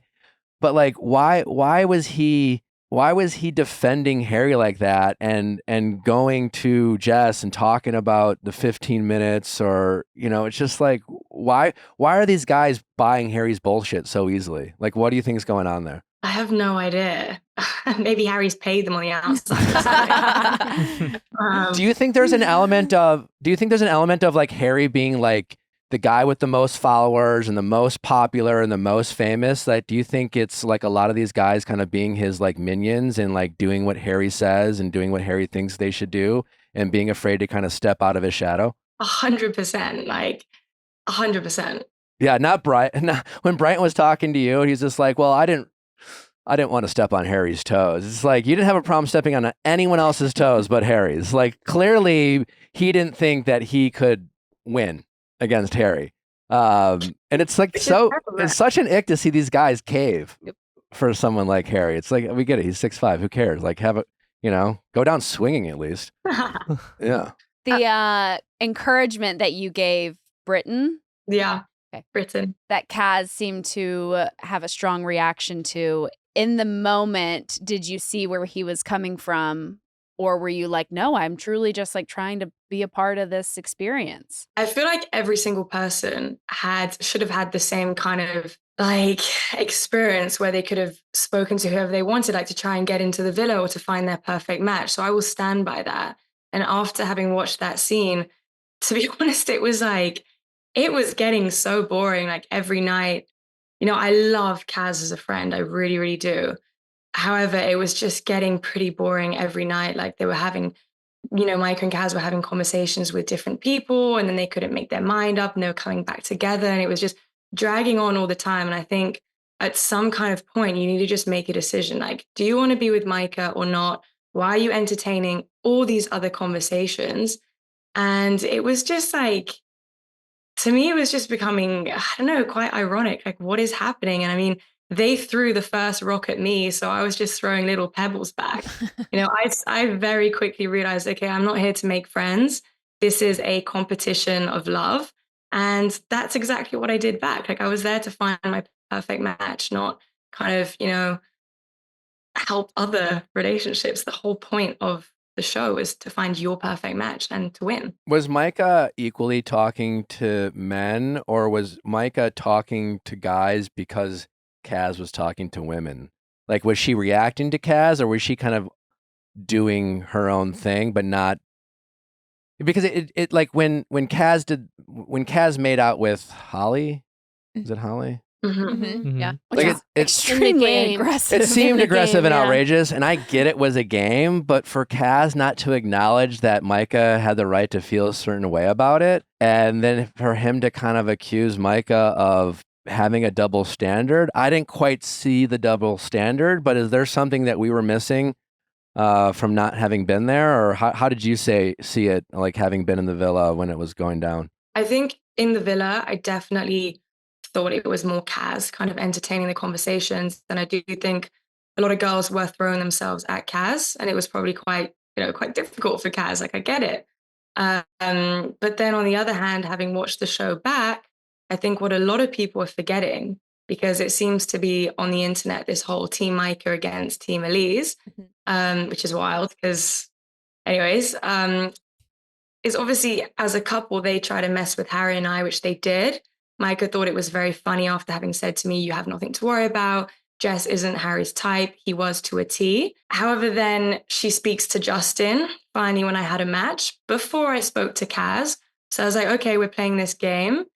And then again, she speaks to Brighton after I spoke to him. So I don't know what the game was there. Everyone's saying that I was against Micah and Kaz, but I'm kind of seeing it from the other side. So I'm not sure if it's because Kaz was speaking to other guys or if there was just this thing between Micah and I. Have you spoken with Micah post-show at all to kind of clear the air or no? Like, we were cool. Now I feel like it's not so. We were like fine after filming. I mean, we all went on holiday together. This was another thing. Like a group of us went on holiday, and it was all fine. You know, throughout the year, we're on different time zones. I'm in London. She's in LA. But I feel like since the show's come out, it's a bit hostile. Like it's a bit awkward. I mean, do you think Micah was playing eventually playing the game like you encouraged Britain to do, or do you feel like she was coming after your men? I mean, I feel like she was playing the game from the very beginning.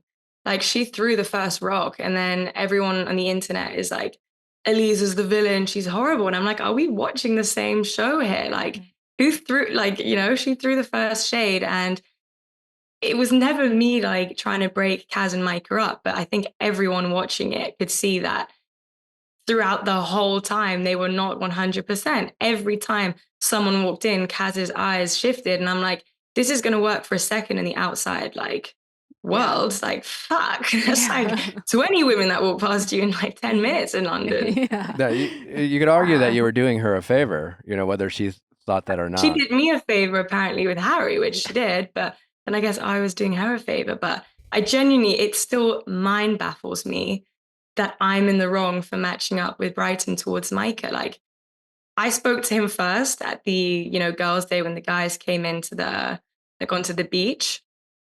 And then I spoke to him second after I gave her the chance to speak to him, and she still didn't choose to match up. So at this point, I'm like, is it strategy to kind of speak to loads of other people and then every night match up together? If she wanted to have matched up with Brighton, there was many opportunities, but you know, it's, you know, you have 15 minutes or an hour to make a decision. I'm going to make a quick decision, you know? You're there to find your perfect match, not to make best friends. At least I never thought you were the villain. Thank you. The whole internet does. Yeah.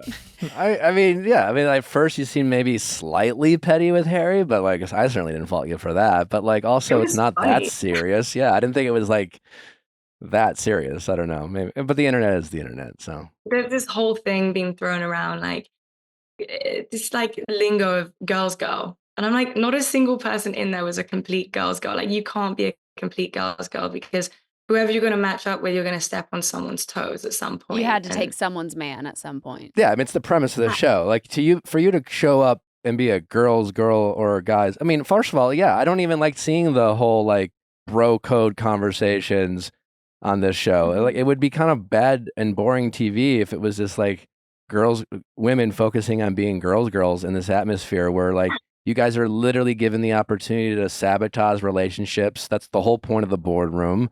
Like that's the fucking show. Like, what do you want them to do? Speaking of girls, how did you feel about how Melinda told Jess about the kiss? Like, did you feel like that was the right setting or environment, or should she have pulled her aside, just the two of them? She probably should have pulled Jess to the side, but at the same time, it's like, at least it's all out in the open. I feel like it's in that house. It's like, well, she said this, and then she said this, and then he said that. And then it's like Chinese whispers in there, and everything gets, you know, muddled up and exaggerated. So part of me thinks how she did it was not cool, especially like sitting kind of at the back of the table. It almost felt like a meeting room. It was very serious. I was sat there like, fuck, I'm just trying to drink my rosé and have a good time. I feel like if we were to talk to Jess, my guess is she would probably, I'm guessing, acknowledge that she was a little too, like, she clearly tried to blame Melinda for Harry's behavior. Like she was taking out her embarrassment and frustration out on Melinda. But at the same time, it kind of felt like Melinda enjoyed telling the group that Harry kissed her in front of Jess. So I see both sides. It's Harry's just a fuck, man. Like he's an emotional terrorist. I don't know how else to describe him. Yeah. I did feel really, really sorry for Jess in that moment because I feel like Melinda only did it to cause some drama. Mm-hmm. Yeah. Like I'm not friends with Melinda, so I don't care what I say, but I do think she was just doing it for fun and she almost looked happy kind of delivering the news. Yeah. And it's this whole like, we're looking out for you girls in the house. And then every time I'm watching the show, it's like, we're going to come and get your guys, like, da, da, da. And I'm like, what? Like the whole thing to me is just confusing. Like it felt like boarding school. I went to boarding school. It genuinely felt like boarding school. How shocking was the Kaz making out with Holly and then matching with Christine? Yeah, wow, was a swerve. I mean, half of the time my mouth is just on the floor. Like, I have no idea what to say to that. I was so shocked. This is just a game. Like, yeah, that was wild. That you shouldn't have done that. Like, like even when someone said to me, like, "Oh, Elys, who do you think is the best looking in here? Like, give them a kiss." I didn't want to kind of like, go straight to Justin as he walked in. So I kissed Alara. Like, there were so many different opportunities he could have done. He could have ran and got Micah. Yeah. But I mean, she was speaking to Brighton, so. Oh my gosh. Do you have any major regrets, or overall you had a good time? Not regrets, but the only thing I'd say is looking back at the show, I feel like I look quite sad sometimes. Like I'm over it is the word. And I just feel like I maybe should have kind of brushed things off a bit better and just got on with it. But it really just throws me when you think people are your friends, and it's like a very backstabbing environment. I did have a very good time, but I think looking back, I should have just kind of gone with it a bit more and just not cared. Who are you closest with today? A tough one. I'm friends with like a lot of them, a lot of people in the villa.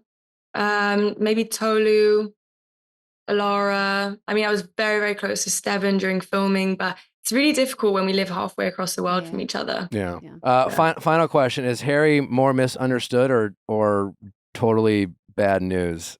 Like, which one is it? I think his whole life just revolves around TV and getting more followers. And like, I watched his podcast the other day, and it's like, oh, now he's ready to marry. But I thought a year ago on the show he was ready to marry. So I think everything's just he's got a bloody good PR team, let me tell you. So I don't know. I hope he does settle down and find love. Why do you think people are so willing to buy his bullshit? Because I truly have never seen anything like it on reality TV. Someone who has such a long reputation of, and like just a trail of destructive behavior and a bunch of women coming forward saying, this guy did this, and listen, it's one thing for someone to come out and you're like, well, there's two sides to every story. Maybe it's like, maybe this is not totally fair, but it's story after story. And then here he is on a nationally televised reality TV show demonstrating some of the most diabolical behavior. And yet it still seems like he's able to maneuver through it. What do you think it is? Like, what do you think it is about him? I think it's entertaining. And a lot of people find it funny, and a lot of people relate more to the villain than to the hero because they see, you know what I mean? Yeah. It's more like intriguing, and I don't know what it is. I feel like a lot of girls think they can change him. It's like the chase. I don't know what it is, but all I can say is it's entertaining as fuck. And I don't think he's a bad person all around. I just think he needs a bit more therapy. I know he said he's been going to therapy, but yeah, he's a couple more fire his therapist. Yeah, whoever that is. That's not working. Yeah. Elys, thanks so much for joining the show. We've enjoyed watching you. The best of luck and everything going forward with whatever it is you decide to do. And thanks for coming on. Thank you so much, guys. Bye. Bye. Bye. Thank you. Well, what do we think? Again, I just wonder if Harry had an American accent, would this be like, would it be received the same way? I think the accent definitely helps him. 1,000%. I mean, and have you met him? No. He is a giant. He's tall. And he's very tall. Yes, and he's like 6'5". He's very attractive. He's very charming. So I can see why when these women meet him and he puts on his charm And he says all these things. You know, you look at someone like Jess, who I think when she was here before on coming off of Love is Blind, she talked about how she hadn't dated in years, and, you know, she was doing a lot of work on herself and stuff like that. And then you meet a guy like Harry, who's this giant, beautiful guy. He has an Australian accent, and here he's talking about like therapy and wanting to change. Like, you know, when someone comes and says I want to change, it's like, yeah, we want to give that person a chance. And you're right. We want to be that person that they changed for us. And you're like so flattered because it's like, me? Yeah. You want me? But he seems so aware of that. Yeah. I do think when it comes to the kiss with Melinda, if he's saying his initial thing that he says when Melinda says, oh, we just kissed, was nobody saw it. It's like, how do you know nobody saw it?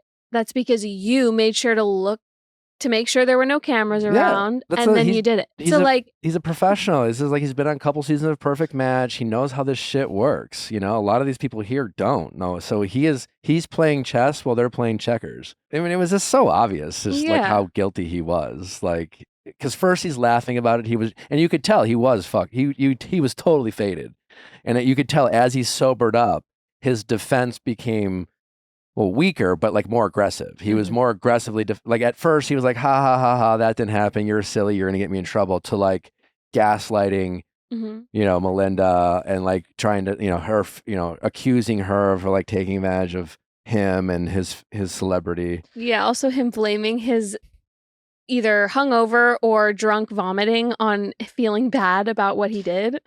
Yeah. I feel gaslit because I don't know who I believe. And I always feel a need, this is not valid, but I always feel a need to like try to defend Harry. Why? I feel like, what is it? Nothing. Like, I feel like he's had some like inclusive. You're a part of it. It's the accent. No, but I really want to know. I want to know why this guy gets away with what's so like. He shouldn't. He definitely shouldn't. I feel tall. like my perspective is he's had inclusive takes on certain things. So in my head, he gets a little bit more respect. But then I feel like so if they agree with you, they don't have to have good character. No. What do you mean inclusive takes? Like just in regards to like the queer community, like he said things publicly that I think like a lot of public figures wouldn't say that I agree with. That being said, now I feel like I'm Jess, where I'm like, I feel like Melinda was telling the truth, but also part of me wants to be like, she lied. I think like Harry's smart enough to say those things to like garner favor. Yeah. He's an ally, but he treats women like shit. I guess. Right, like he's saying, like, I respect Jess for being a single mom, but then he's gonna go treat her the way that he's treating her. Exactly, yeah. But then I feel like, so I agree with like the whole mind fucking thing.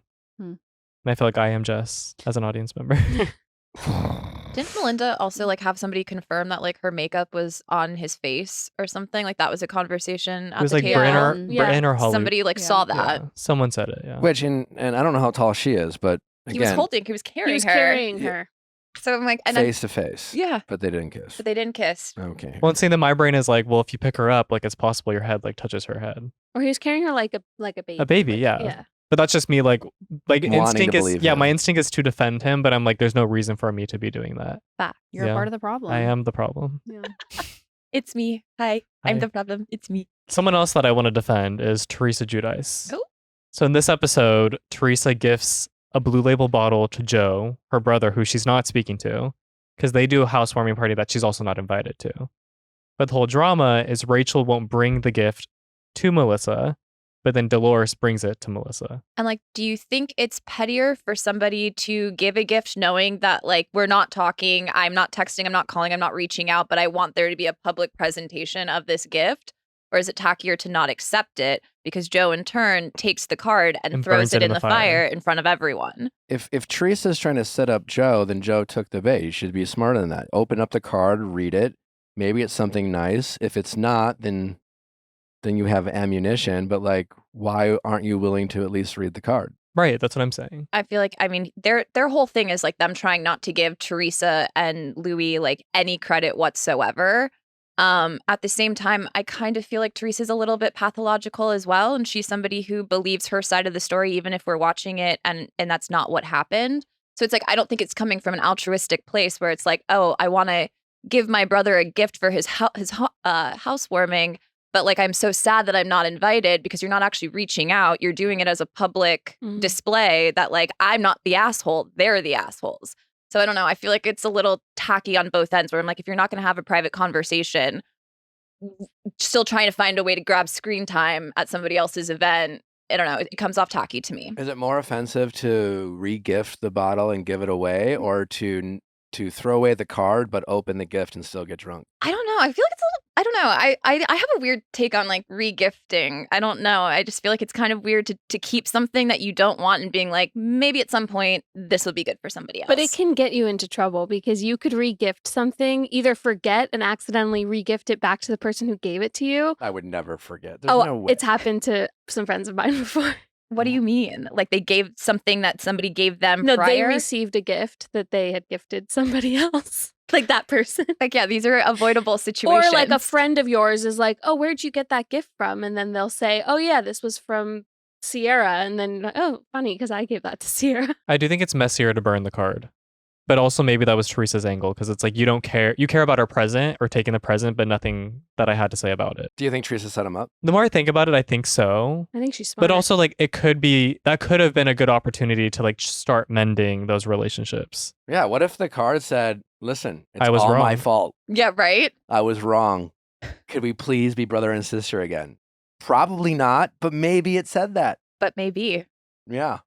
You always have to open the card. I hope they actually opened it, read it, and then like sealed it back up and threw it out just for the cameras. Yeah. Or I'm hoping Teresa says like what was in the card. There's no way I wouldn't be curious to open the card.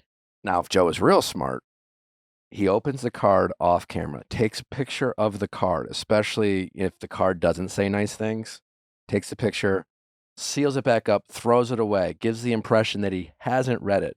Teresa then comes out at the reunion that's not going to happen, or on our Instagram live or whatever, and says, how I can't believe you didn't open it. I wrote this such nice things. I was finally trying to mend fences. Joe's like, caught you in a lie. Posts the actual letter of all the nasty things she ended up saying. I could be in this family. You could. I mean, you're thinking the right way. Think in Jersey. Nick Judice. So Jackie calls it Dolores a slob, and Dolores like loses her mind over the word slob, which I didn't really understand, because to me, like being called a slob was like means my shirt's untucked. I don't understand. It's just like it means messy, but it seems to be very triggering for Dolores. Like, are there words out there that are normally like just benign to most people, but triggering for you? Like apparently for you guys, bottom feeder is an absolute no-go for you guys, it's so which harsh. I do not understand why, but like, I don't know. Actually, Zach pointed out earlier that like when you get older, being called a loser hits different than on the playground, which I actually think is a great point. Like if you're in your 30s and someone calls you a loser, like you're reflecting on your life. You're just like, have I made it? It's a tough one. If you get called loser on a playground, like, whatever. But also if your mom calls you a slob, that's not the same thing as like a friend calling you a slob.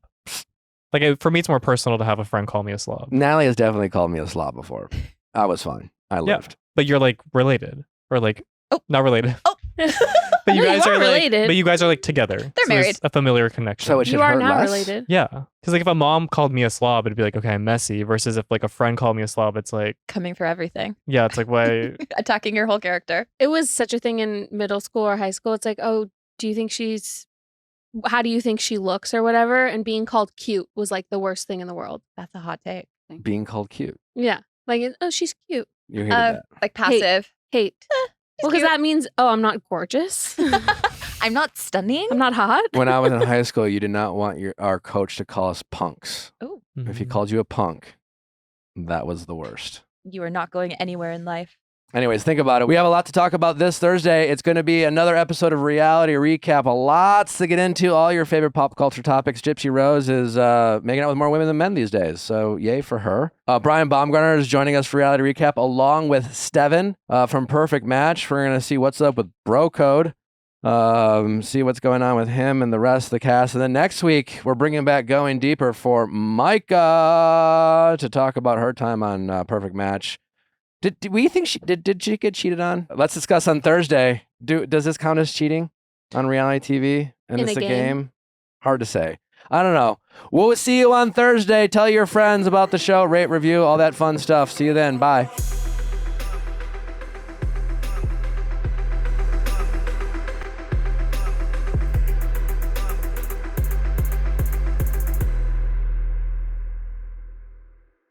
Hey guys, if you loved what you listened to, make sure you hit that subscribe button below. Thanks for listening. We'll see you next time.